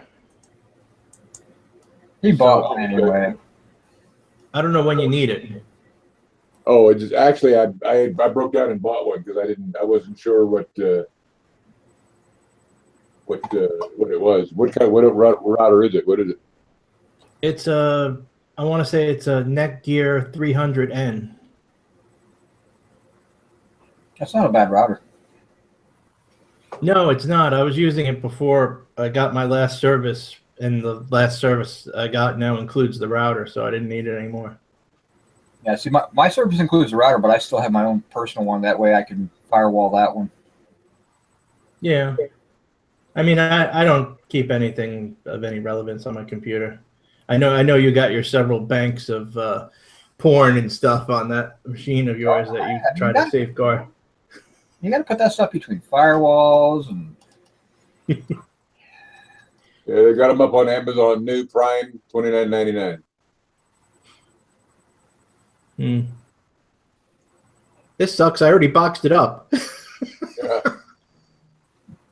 Put it up for sale. Yeah, the one I didn't take pictures of it. is a TP-Link 1750 dual band AC router. So it's pretty much the latest. Oh, that's better. Yeah. Well, I said, Yeah, because I'm going to have the internet is not going to be serving the house. It's only going to be serving my man cave garage. So the house is going to have to deal with wireless. So I wanted to get something that had some balls, you know.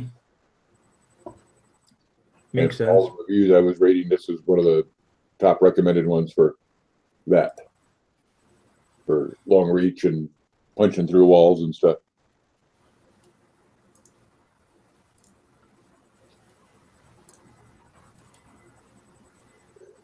They're really wireless is really crazy these days. You could actually buy DeWalt tools that have wireless apps for them, Bluetooth controls and wireless apps for them that you can set speeds and check battery levels and all that kind of stuff on your phone.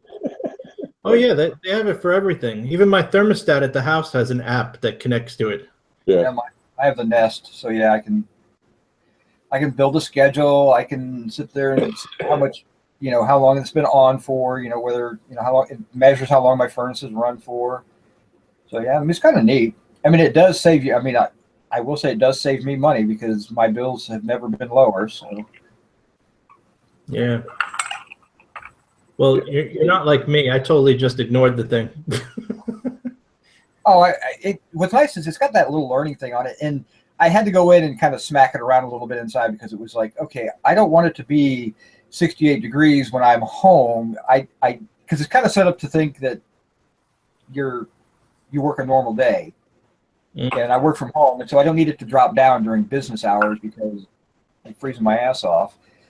So you have to kind of go in and beat it up a little bit and convince it that this is the schedule you want. But once you get it set up, it's actually kind of nice.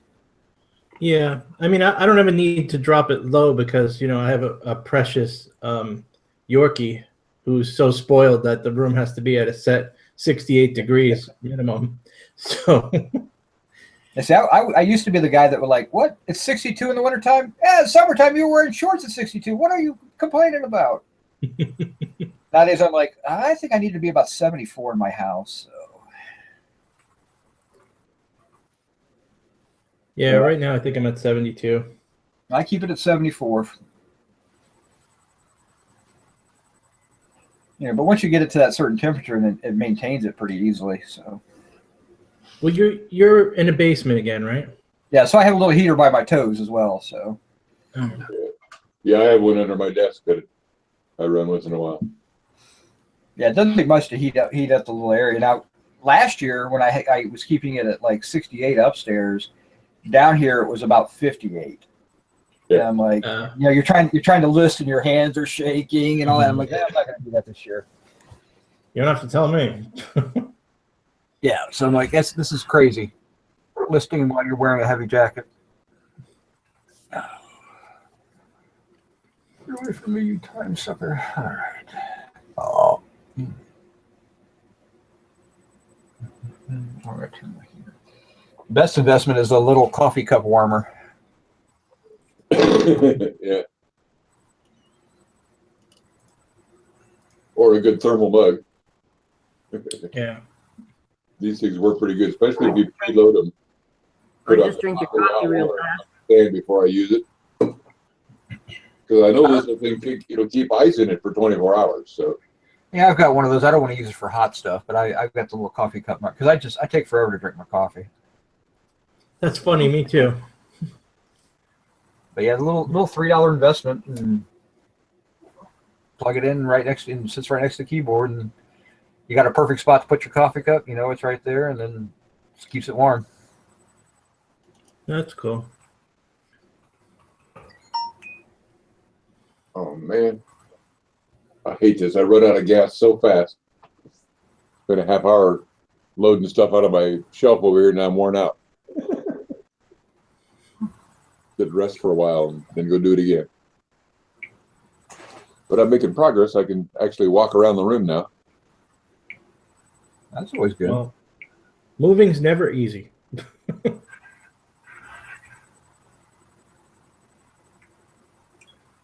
Why most people hate to move. Yeah.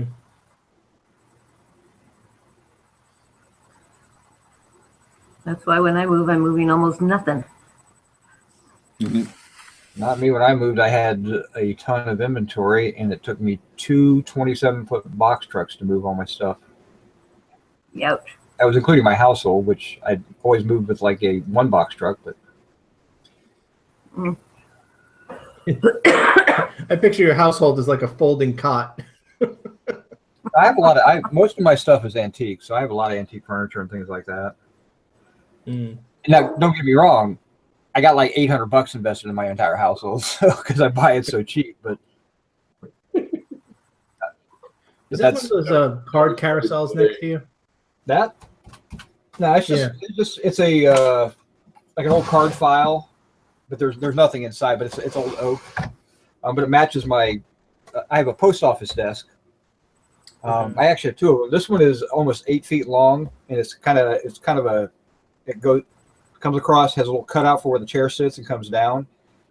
It has the hooks where you'd have the postal bags. It's a sorting desk. And then the one I have upstairs is the tall, skinny desk where it's kind of a standing desk where you would sit there and do your stuff, and then has the mail slots on it. Oh, okay. And I only paid $100 for the desk, and I paid $60 for the one I have upstairs. But this thing, I literally have this card file on one arm of the desk. I have a computer and a double monitor set up here. I have another computer, another monitor set up here. I got a clock, I got stuff, and I got plenty of room for my scale and all that. So it's kind of the command center here. So Yeah, same thing I have here. I have stuff on all three sides. But It's like everyone has their own little evil empire. yes, exactly. Yes. Yep. But yeah, it's big. And before, when I was working, when I saw my wife, I would sit here and she would literally sit on the desk right next to me, and so she'd cross-legged and sit up on the desk. It's that sturdy of a desk. I can stand on this desk, and I'm not shall we say light. So I mean, it's a great desk. I mean, it's got held together with 8 legs. I mean, and the legs are like that big around. But it's 1955 post office desk. And it's solid wood. Oh yeah, it's solid oak. My wife refinished it because it was in a really poor shape when we got it. And, not that I've taken great care of it; it's all scratched up and everything, but it still looks really nice. And the legs come off for moving it, so you're really moving one 8-foot long thing, but it's really easy to move. It's just kind of heavy. That's cool. But yeah, my TV stands are old, like 1940s radios. All my dressers are antique dressers. I mean, when you can buy the stuff so cheap because people don't want big things, and now nothing matches. Yeah, but I don't care. My dining room set is actually a Pennsylvania house furniture that I paid $70 for the entire set. But yeah, I prefer it that way.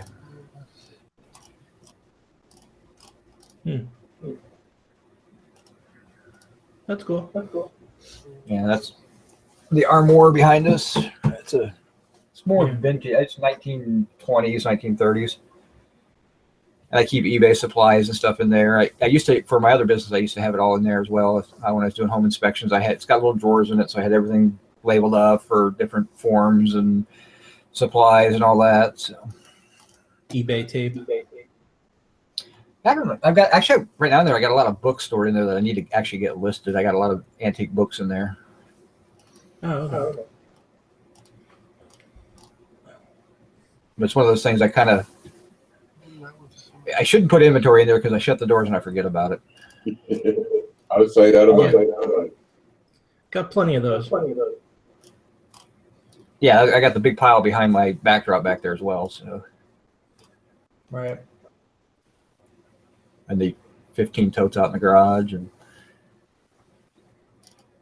I'm almost afraid to try go out and get a warehouse, because if I did that, then I would have more space to store stuff. Exactly. That's one of the axioms of life. The junk expands to fill available space. Yeah, the problem is we have excuses for our junk piles. I'm going to sell it and make money. I think that's what hoarders say too. Well, hoarders sell it and they have an emotional connection to it. I don't have emotional connections to my stuff. It's just I have an emotional connection to the money I can make off of it. But it's the getting it up and getting it listed and all that. And I go in spurts. Month of November, I think I listed 20 items total. I have good months. I have bad months. Just like everybody else, I guess. But doesn't stop me from buying, though. That's my biggest problem. I got to stop buying so much. But you buy the deals when you see them. Mm-hmm. You never know. You buy the deals when you see them, and all the stuff that's mediocre, you shelf for another day. Exactly. I know, Eric. You don't have to tell me. Yeah, I think scientific studies have found that buying stuff releases endorphins. Mm-hmm. I go on the big hunt and find a whole bunch of stuff that I really like that I'm going to list. Then I'll list all the easy stuff, and the other stuff sits over in the corner. I'll get to it one day. Mine is I buy the stuff and I list the stuff I know I'm going to sell fairly quickly. So I get my money back. And then I can the problem is I can then take my time because it's free stuff at that point.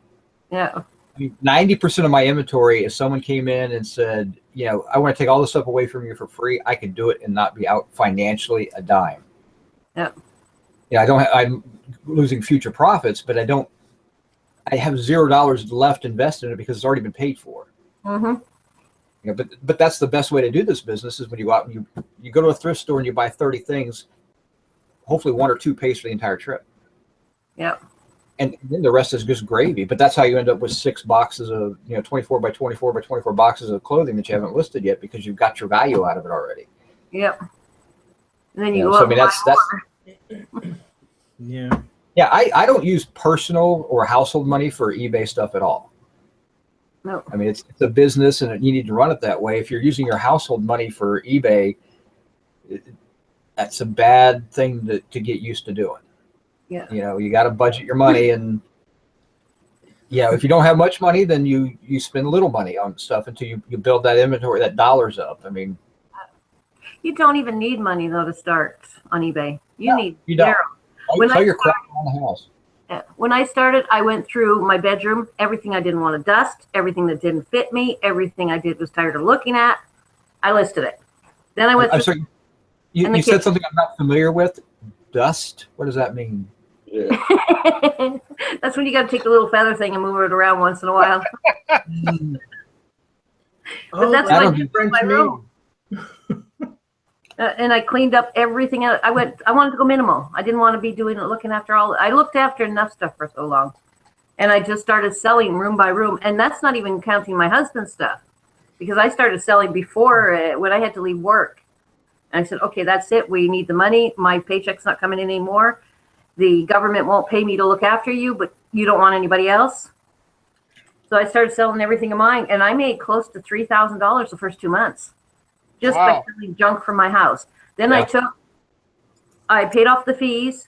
I took about $1,200 went into the household bills, and I took about $400 and went shopping. Then I kept going and going and going. Yeah, that's how you do it. I mean, you sell $100, you pay your fees, you put your gas in your car, and take $30 and go out and buy some more stuff. Then you just constantly build up your buying funds and not worry about it, and don't overspend. I mean, if you've got $100 to spend, try to spend 50. I go cash. I know how much I have to spend, so I bring cash because I will find that little something to say, I really want to get it. I really want that thing. But then I will end up going in the household money. So now I leave my cards. I take cash. I say I have $100 and X dollars to spend. Go out. And if I find that something that I know is going to make me a lot of money, I'll remove some of the other stuff from the cart. Yeah. That's going to make me like $10, $20, but I know that's going to make me $100 right away. I'll keep that one. And the byproduct is the receipt box. You like my receipt box, don't you? I love it. I love it. I use GoDaddy for everything. Yeah, I just like keeping my receipts. I've always done that. I've got the 7-year thing. You've got to keep your receipts for 7 years just in case. Yeah. Is the receipt box getting bigger? Yep, I put 2 more things in there. Year's almost over, so I'll write on the outside of the box 2016 and throw it up in the shelf. Oh. Well, the only problem with that system is if you've been selling for like a really long time, then you've got this huge accumulation of boxes. You got a cart to wherever you move. After a certain amount of time, you toss them away. Well, yeah, 7 years. Yeah. So you've only got 7 boxes. Like right now, I've only got 1 because last year I only did. I did so minimal. I put it on my personal tax and it was fine. What category would be to expense out my gift card to the post office? What would I put that under? Gift cards? Yeah, for like when I tipped my postal people, would that be meals and entertainment? Yep. That's what I put mine under, anyways. All right. I don't have a whole lot there. I just wanted to, trying to keep up on the. Just put a little note in it to gifts for post office employees, where they have that little thing to put a note. Yeah. Put it under, that way you'll remember when the time comes. Put it under legal bribes. Pretty much, yeah. Hey, Hey, Sherry. Sherry. Get what's Unmute the deal yourself, with your Sherry. postman? Did you You missed have it. to go back and watch the recorded show. It's been an ongoing saga. No, but I mean, did you actually like give him a tip this year? She is. I'm going to, yes. Yeah, don't eat yellow snow. We've made peace. We're Sorry, okay. joke. Your mama's got a wooden leg with a kickstand, yo.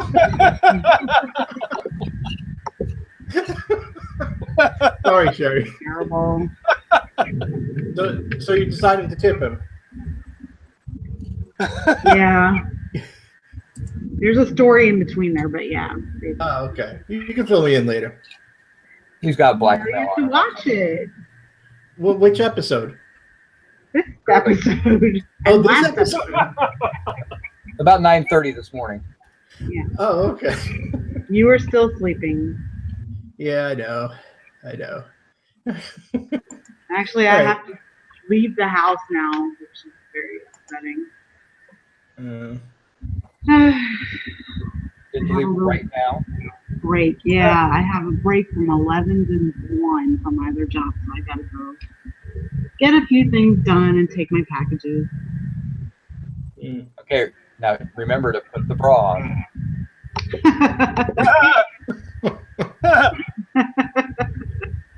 Thanks, Eric. You're welcome. It's all good.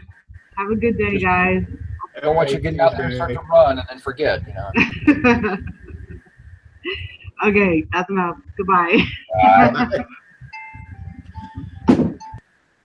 Bye. Merry Christmas if I don't see you.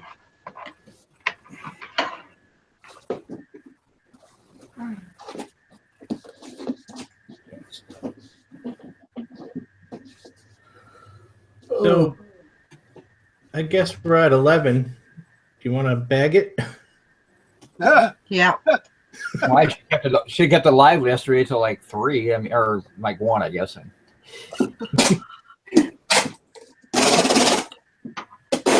Took a nap and fell asleep and didn't come back. All that. All I know is I made my Danish last like 2 hours. That was awesome. You just didn't want to see. You didn't want people going. What the hell? It really does taste better when you do it bite by bite. Good morning, Mr. Dusty. Just not used to that. That's all. Usually it's like 4 bites and you're done. You know. Oh, so I caught. I don't know. I'm still not awake yet. I don't even know why the hell I try. So, no, I caught about the last 10 minutes while I was making coffee. But Did you get those books listed? The Gibby and Company books. that's why you're still in the picture taking area. Didn't know if you made the decision on a lot or singles. Along with my pants. That's awkward.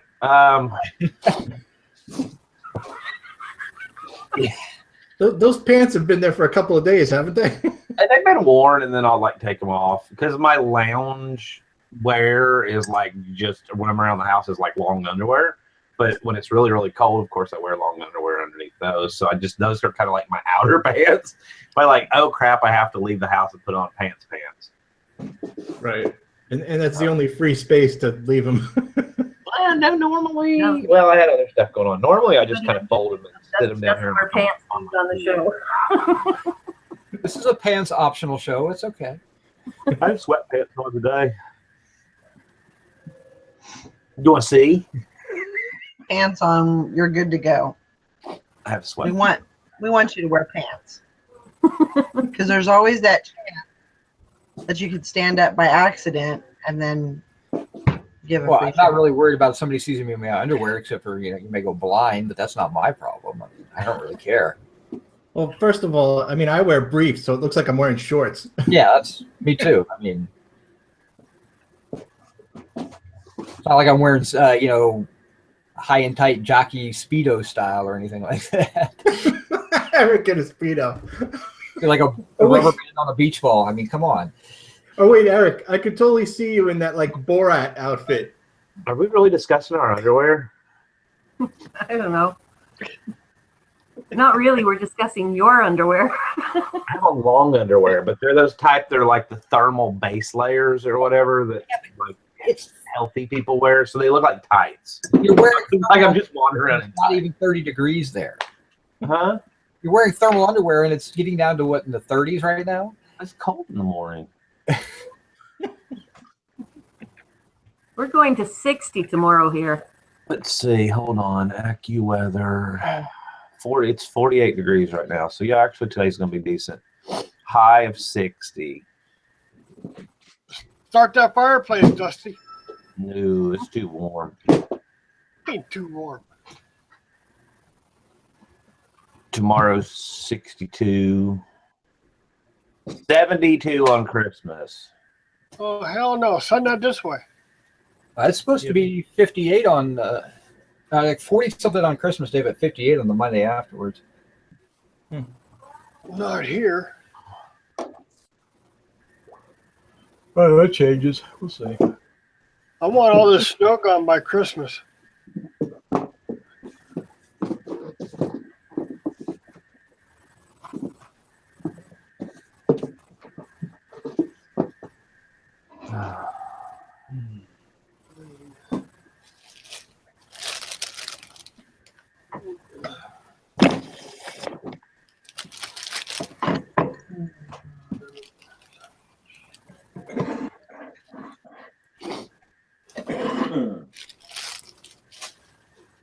We watched the Four Christmases last night. Y'all remember that one with Vince Vaughn and Reese Witherspoon? Mm-hmm. Oh my god, that's a funny movie. I think that was one of his better movies, comedy-wise. Tristan watches that about 5 times every Christmas season. Your grandmother's boyfriend. Ass sniffer. This scene where they're up on the roof putting the satellite dish in. Holy bitch. Sorry.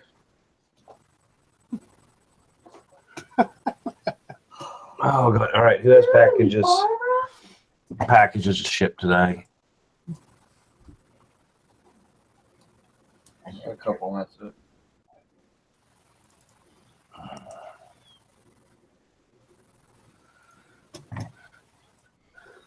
Not bacon and eggs. Yes, bacon and eggs, please. I get breakfast this morning. Bacon and eggs means you're going to Waffle House? No. Wait. Is Gabe doing the bacon again? No. No. I poor kid. Like, I guess I've never explained when and he tried, but like, don't put. You just don't leave the pan on high. Dusty comes in the room giving me this dirty look. I'm like, well, he'll never learn. That's true. It's not a fatal error, and the bacon's probably was still edible. So. Have at it.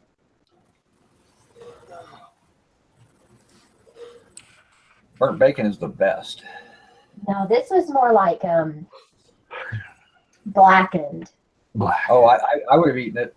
Ooh. Oh yeah, no, that's when the flavor's the best. No. I like mine just cooked. I don't do bacon, so no problem. That bacon, if you can't stab somebody in the heart with that bacon, it's not done. No, I want mine very flaccid. Ugh, no. And then I go back and pick the fat off and leave the meat. I don't really care. I'll eat like one piece. So I'm that's it. Southern. This is the first time we bought bacon though in quite a while. Because I'll eat the whole pan. Exactly. That's why we don't buy bacon. Yeah, I don't buy it very often because it's like, oh, I'll cook 4 or 5 sticks. Yeah, I got the package open. Might as well cook it all. And the next thing we see, they're like, ah. Yeah. That's truly why we don't buy it, because I will eat an entire pound in one sitting. And I think there's nothing wrong with that. By the way, hello, Miss Christine. Hello. Who's I'll that? say her name in French. It sounds nice. Oh, it was Lynn. Hi. Hi. How are you this morning? Pretty good. Better day than yesterday. Well, that's good. I like it in French. Her name is Christine. Oh, I like that. That sounds so much better. And Dusty, what is your short for? Dustin? Dustin? Dustin? Yeah, it's Dustin. Fine. It's like a duck. That kind of sounds like what I sound like when I'm angry. Dustin. But I like to say in French. Everything sounds better in French. You can't even get mad in French. Try to yell at somebody in French. It doesn't work. That's when I was mad at my kids. I spoke pure English. Oh, loud and clear. Yes. Yeah, I know. My dad took French for years, like all through high school. And this is back when they offered it for more than 2 years, and then took French all through college. So he's pretty good.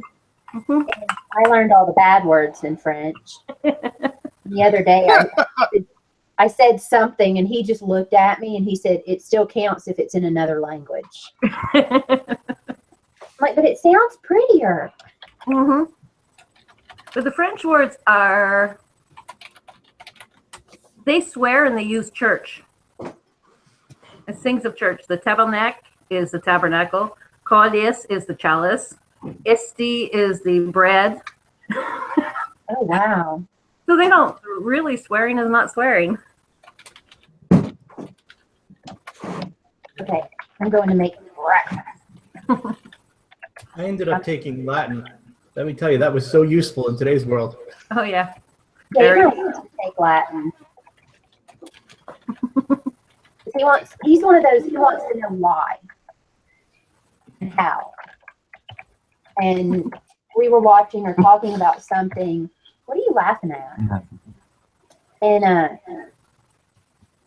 I'm like, well, the base, the root of the word is Latin, and he was like, Latin. And so now he wants to learn Latin. Latin's a good language to learn. Yep. Okay, here we go. That's something that opens a lot of job opportunities. Yeah. Well, it does. If you can get into, there's a lot of museums that hire, a lot of translators, book translators. Well, if you know Latin, if you learn Latin, you can really get Spanish and Portuguese and a lot of those other ones out pretty easily. Oh, yeah. Or it could Because be they're a all priest. based on Latin.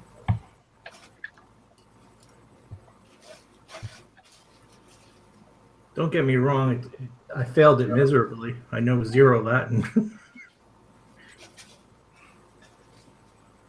It was kind of one of those things where, because I was in Catholic school, you were required to take one language. I took English and French in school. I know English and bad English, and that's it. I mean, English and American. Bad English. Price of Love. I used to love that band.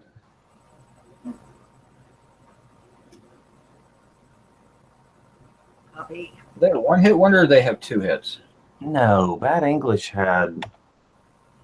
I don't remember. It's been so long. They had. When I See You Smile, Price of Love. Okay, maybe 2 hits. They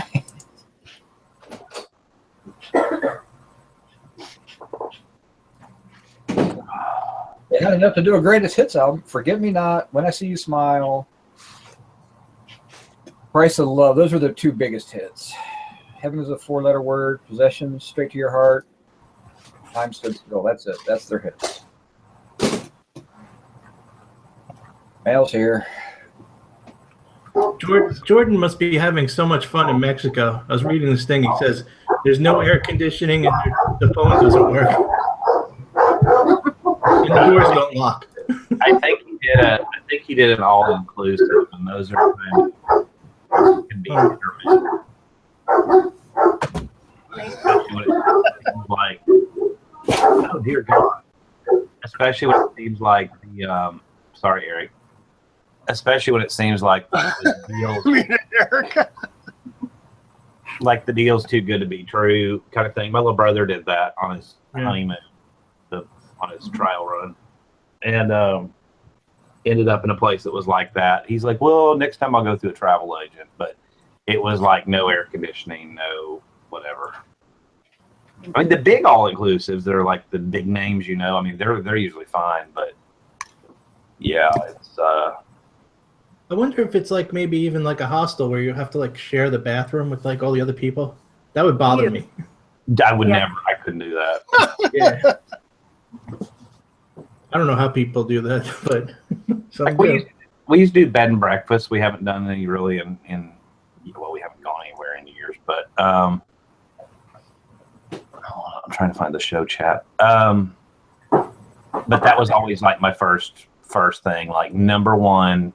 What if we don't want to eat breakfast? And number two, does it have totally private bathrooms? I ain't sharing a bathroom with somebody. Yeah. So wait, the bed and breakfast. The breakfast is not always optional. You have to take it. Well, I mean, like we've stayed at places before where we say, "Hey, we're really not breakfast people," and they're like, "Okay, no problem. Do you care if we, make you up a tray and leave it outside your door, or hey, we can give you some, snacks or." Or some of them, won't have a full type breakfast. It'll just be like, hey, if you come down to the kitchen, there's, just kind of graze on whatever donuts and muffins or whatever. But then I've had a few of them where it's like you sit down with everybody else staying in the house and have breakfast. And it's just, no, that's weird. I don't want to eat with a bunch of freaking strangers at 8 o'clock in the morning. And it'll be like normal people time. It'll be like breakfast is every day at 7:30. I'm like, I'm staying in bed. Why the hell would I want to get up at 7 to be at breakfast by 7:30? The coolest one we ever had was these little cabins, and they were separate on the property. And the lady was like, you know what? Anytime before 10 o'clock when you get up, just come on down and I'll fix you some breakfast. She said, I'll just be around the house somewhere. Come down to the main house. And she was cool. That I like. But she also had the option too to like leave, I can bring you a tray of food, and just bring it to your cabin. I just don't want to eat with a bunch of people I don't know. Yeah, I mean, I've seen that in like TV shows where they all sit down, even the owners, the proprietors of the place. It does seem very awkward. But there's a lot of bed and breakfast too that don't really involve breakfast. It's like no meal or whatever. It's just a bed. Sitting with strangers on a cruise. Yeah, but see, I don't do the cruise thing well either. No, you don't. Like on the cruises, how they assign you a table and you sit with the same people all week, and I'm like, man, like I don't want to know. I don't want to get to know them. I don't like people I know. I don't like people. I want to eat by myself. The cruises I've been on are usually like you just have all these separate restaurants, either really nice or a buffet. But the ones I've been to didn't really have assigned seating or anything like that. Well, it depends on what cruise line, whatever. But usually they have the main formal. I mean, they're getting any more of the cruise lines to where they have more flexible dining, where you can do like that, and you don't have the big main meal every night, or you don't have to go to it if you don't want to. Right. But yeah, I'm like you. I'd rather go hit the little restaurants. What cruise lines, though? That was the last one was that Norwegian. I forget the name. One of the more recent boats, the Breakaway, I think it was called. I remember when we were on it, the boat was only like a couple of months old, like maybe a month or two old. And it was all, they had like lots of different fancy restaurants. I remember the one time we went to the, like hibachi restaurant, but they never did any type of assigned seating like you're talking about. I mean, I did a captain's dinner once on a Carnival line, and that was assigned seating, but that was just one meal, and not like the Carnival whole will trip. do it, like usually they'll do it. I don't know if they still do. It's been years since I did, but they would do like you would have the same table every night, and you'd eat with the same people, and it was just like, no, I don't. Yeah, that sucks. I'm on vacation, and I think the cruise ships are recognizing that, doing more flexible. But for me, it's like I'm on vacation because I'm going to eat when I want to eat, which you can do anyhow on a cruise ship. You know what I mean? But like, just tell me the main dining room for the sit down meal is open from 5 to 8 or something like that. You know what? And I'm great with that, and I can come and go as I want to. You can have all the other stuff open in case I decide to eat dinner at 4 o'clock or 10 o'clock. And it happens. Sometimes you get seated with crazy people, and then you want to share your whole trip with these friggin' people. Yeah, exactly. You're on vacation.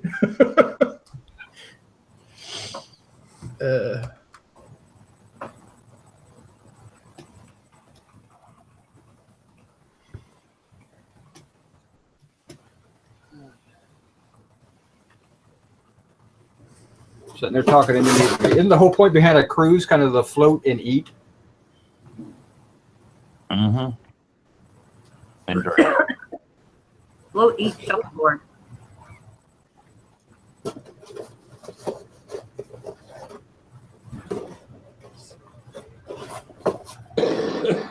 Oh.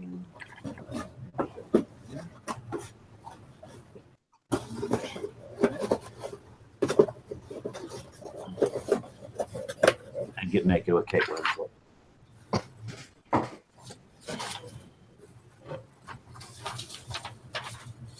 Oh, wait, that was the Titanic.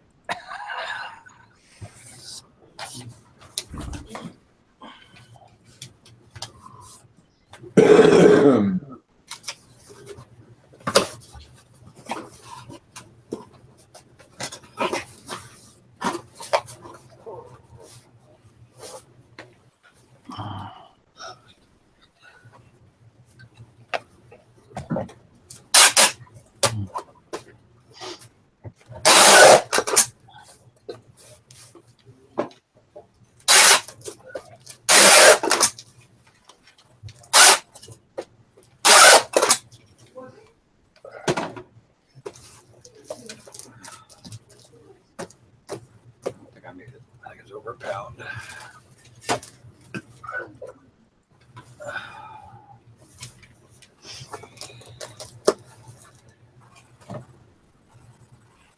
All right.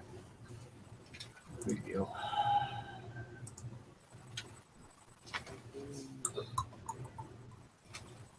go to California. And Texas. All right. Yeah, I just noticed the same thing, Cheryl, and I saw your comment. Yeah, I went and checked his. Yeah, and I was like, oh, okie doke, nope. Yep.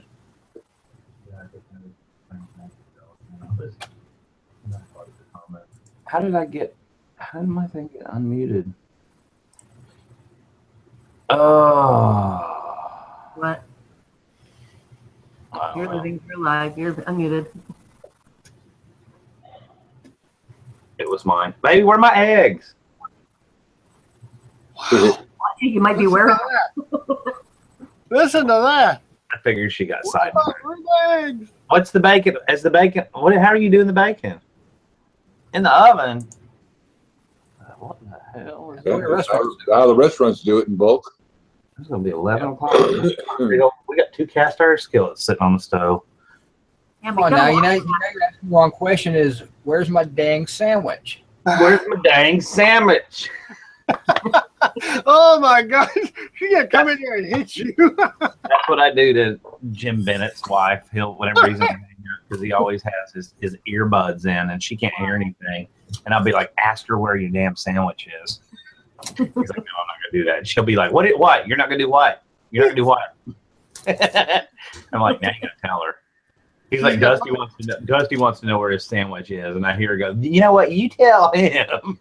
He's gonna put that sandwich together. She'll Your eyes, you know.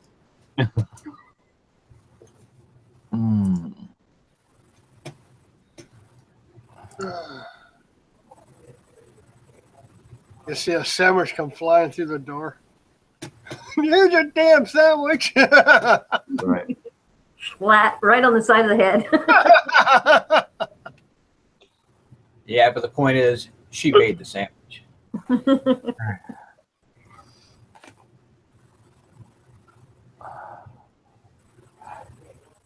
Man, One of my mom's boyfriends wear a pie. I do throw food. I'm not dangerous. One of my mother's boyfriends, I had made Christmas dinner, and he took a piece of pie and he said, this pie sucks. So I picked up the pie and put it on his lap. I said, well, if it doesn't taste good, at least it wears good.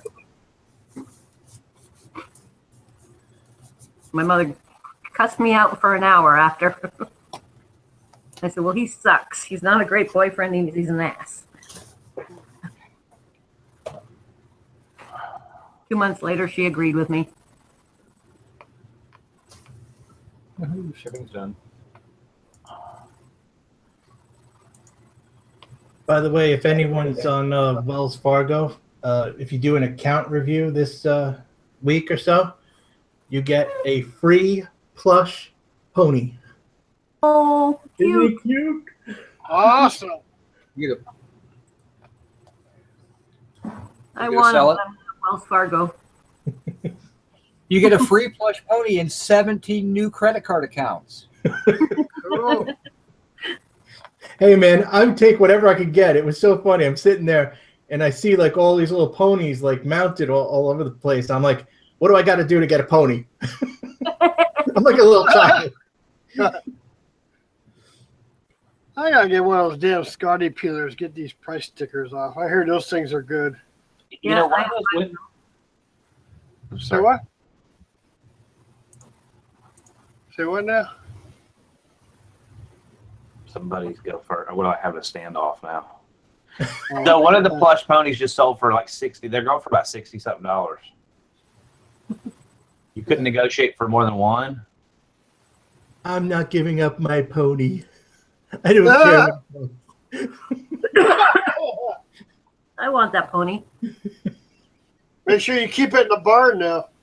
It'll go nice with all my teddy bears in the bedroom. His name's Mike, according to the tag. Yeah, apparently they did a different one every year and they had names. Does that make you a brony now?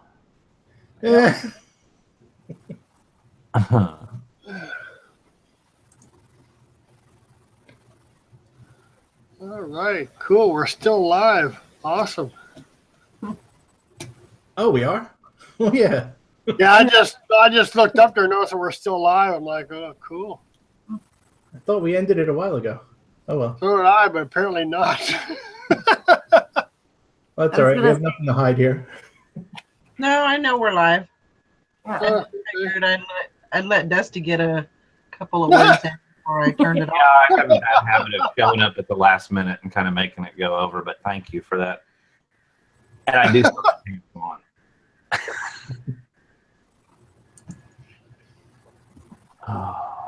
Scotty peelers you can get. I paid $5.97 for a pack of 5 on eBay. They're okay. Like Tristan's that's more her department. I mean, I'd let her give an opinion on them. She Yeah. used it at first, and then she was kind of like, I can do it quicker with my nail, you know? That's Wow. what I've got my thumbnail. Works Is it your- perfect. oh, okay. Your Coke nail. No, that's the baby finger. That one's short. Do you use anything? How I know that, don't ask. I was going to say, just the fact that you knew that, I was like, wow. You use anything like a hair dryer to help you with it? Help to heat up the glue on the? Nope. No. I just use my thumbnail. I peel it back and Oh, okay. So you just work at it. That's all. yep. Okay. It doesn't take too long if you get the right corner. You know what The right corner.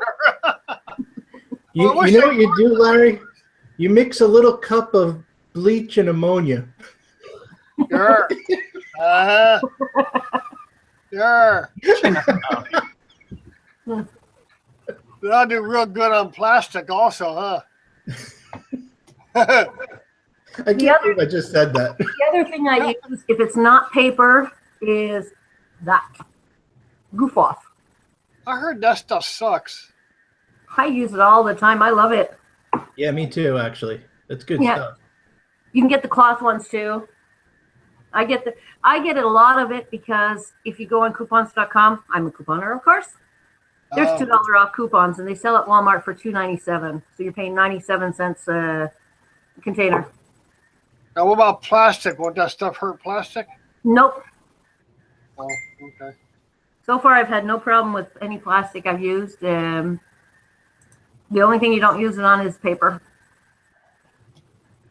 I think I'm using Goo Gone, but I think it's the same stuff. Yeah, it is. Yeah. Goof Off and Goo Gone is the same thing. Yeah, 'cause I got to try to get a price sticker off. My sister's got a Barbie doll she wants me to put on, and it's still brand new in the package. I wouldn't use Goof Off then on it because the package is paper. And It's on that plastic clear stuff, whatever you call that. I still wouldn't use that because that stuff is like I use soap and water the wrong way on it and it destroys it. I use Goo Gone on it. What I do is I spray it on a little sponge. Okay. Tap it. Once the sponge has got the Goo Gone in it, you just tap it on top of the sticker alone. Now, it could possibly fog the plastic depending on how it's made, but I've never really had too much of a trouble. Yeah, the last one that I worked on a few months back, I was trying to get the price sticker off, and boy, was that was a challenge there. If you have plastic like that, peel off the top layer of the sticker. I don't know if it's going to show up. It's called Provon. You can get it at your pharmacy for $2 a bottle. It's basically it's a non-rinse wash, and that peels the goop off right away without damaging the plastic. You can also use it as a suppository. I mean, yeah, or you can use it as if you go on a quick wash and you don't want to stop listing. You can quick wash with it. Okay. Or bath. Yeah, a quick bath. Nice little bubble bath going. Mm-hmm. It's just a Provon perennial wash. Goof Off can be pretty strong, and the Goo Gone and Goof Off and all that. I think it just depends on what formulation you get. You know, a lot of them are citrus based, and some of the older ones are more like chemical based.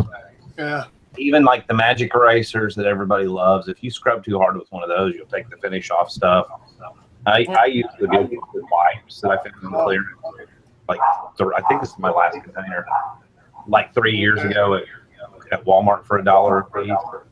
They're not as strong as like the regular Goof Off. They actually don't even really smell. They smell a little bitty bit of Goof Off. It's like a baby wipe with a little Goof Off on it.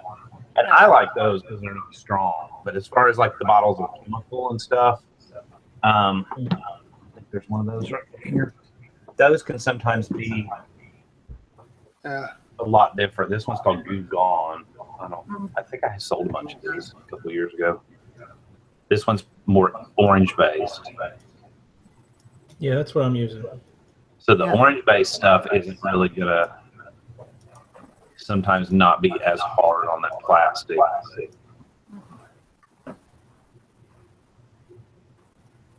It's a Lowe's brand. I didn't know that. Goo Gone is a premier brand of the Homax group, which is, I think Homax is Lowe's. Yeah, that makes sense because I buy everything at Lowe's because it's closer to me. I have a whole kit of stuff I use, like clothing that smells like the clothing store. I use that one. Febreze, but get the allergen reducer. You can spray it on. 5 minutes later, the smell is gone, and it takes the stink smell away too. I use that in shoes also. Zepp carries at Lowe's that Zepp makes a smell neutralizer. It's pretty good too. We used it on our couch. We had some smell issues on the camper couch when we took it down to the other one, but it got rid of some really, it was an amazing, I was pretty impressed. I don't remember what it's called, just like odor neutralizer or something, but of course Zepp products are always a pretty good, big fan of most all. I've never had any of their stuff I didn't like. Who sells Zep? Zep. Usually lots of different places, but I know Lowe's for sure. Yeah. Okay, I'll take Lowe's because that's what I used to use to get rid of smoke odors. Yeah. I What's love called odor eliminator or odor destroyer. The one I used was in a can, and it was like $4 for a can or something. Yeah, they're not expensive. I think they actually advertised it as a smoke odor eliminator, but it worked on like. Yeah, I use the Zep for the ultrasonic cleaner I have. Seems to do a good job. Yeah. There's a lot of cheap stuff. People go out and buy this expensive, I'm going to spend $25 for whatever, and you can get stuff that's so cheap. Oh, One of yeah. my sorry. No, go ahead. One of my favorite products used to be, and you could get it at Walmart, was Purple Power, and you could get a big old gallon or 2.5. I think it was like 2.5 gallons of concentrate, and it was like, I don't know, $12. And that was a really, really good like general purpose degreaser. And then what I would do is just mix it, dilute it pretty good because it's pretty strong with just a plain old squirt bottle. And that 2.5 gallons would last like years and years and years for $12. That's literally exactly what I was going to say. Oh, is it really? Yeah, exactly. Well, car parts and them being really greasy and all. I mean, I just kept a couple rags right by my cleanup area, and a couple bottles of that diluted down pretty heavy because it does kind of leave like a slimy if you do it too. I don't know how to describe it, but like a slick if you do it too strong. But yeah, I wiped everything down with that stuff. Purple Power. So you use it too. I forgot the name, but I was going to say there's this stuff that you get, and it's concentrate and you dilute it and it lasts like friggin' forever. I just couldn't think of the name though, so you nailed it. Joe Panico says Goo-Gone is less potent than Goof Off. I think maybe Goo Gone is more citrus based. I mean, I don't know. These probably aren't like the exact same type products, but of course they're not going to tell you. I always get the Goof Off Pro Strength, so I don't know if there's a difference. There's also the regular strength. With Pro Strength, I always get coupons for. I stock up.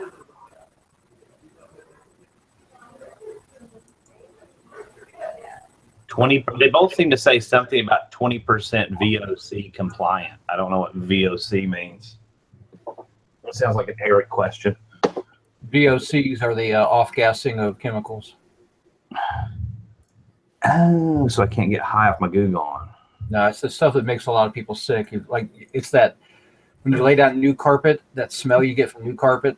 Ew. That's the VOCs off-gassing. It's been known to make a lot of people sick. Volatile. Remember the actual? It's volatile something. Okay, I'll be back in a little bit. I'll go take some kids home here. Okay. Volatile organic compound. Drive safe. Bye. Does he drive a school bus? He drives a special needs bus. Oh, Short okay. bus. That's what I figured by that statement he said. I don't think he calls it the short bus when he's driving. I don't think that's politically correct. But Yeah. hey, guys, come on aboard the short bus. I don't think that happens. But Funny how they turned that. It just means the half-size bus, and people have turned it into something else. and there's so many terms that we used to be able to use, and it's like now you can't even say, oh God, here we go down a rabbit hole. But you can't even say like stuff that I grew up saying that wasn't meant whatever. But like when did we decide to let society start deciding that what that term offends me? Mm-hmm. You can't call people in we played cowboys and Indians. Now you have to play cowboys and Native Americans because somebody decided they didn't like the term. Mm-hmm. I mean, nothing against the Native Americans, but it's like, I don't know. You know what's odd? On the flip side of the coin, you also have nowadays everything's okay to show a lot more like almost nudity and skin, Yeah. versus before. which is weird. Yeah, we When you just think about yeah, we're more tolerant of stuff unless it offends us, and then we've got to make everything like a personal agenda or whatever. But it's just I don't know. Times have changed. Cigarettes versus drugs too. You tell somebody you smoke marijuana, and they say, "Oh, you're smoking. You got some to share. Can you pass your joint?" Tell somebody you smoke a cigarette, and they give you a preaching lesson for 2 hours About how bad it is for you, like you don't already know. Like as they're puffing on their marijuana. 20 years, and it's like, really, it's bad for. Oh my gosh, thanks for telling me that. Yeah. It's like nowadays it's the cigarette that's the bad thing and the marijuana's fine. Let's fight token marijuana. Where in my generation it was great to smoke. Everybody smoked on the street corner, but you didn't talk about drugs. That was something you didn't do.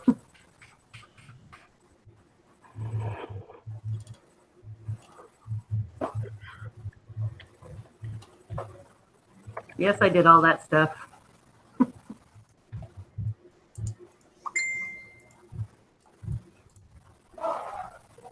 I just find it funny that people are still suing cigarette companies, and that warning's been on there since 1966. Yep.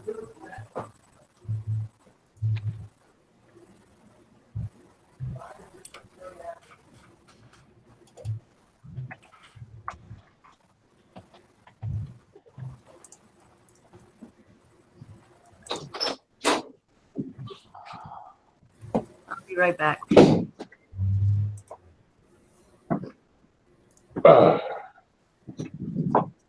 There's my damn sandwich. I'm gonna go ahead and close the show down for the day. So I might have a show tomorrow. I don't know. If I do, I'll put it in the link in the Alabama Pickers and the Thrifting Bitches. But it'll just kind of be a, I don't know, fly by the seat of your pants, just like every other day. But I was just gonna say, how is that different? But all right. Thanks for coming. Hit your like button if you like this video or if you like the hangout. And we'll see you next week. Merry Christmas to everyone. Happy holidays. See you later. Yes. Funk your magic twanger, Froggy.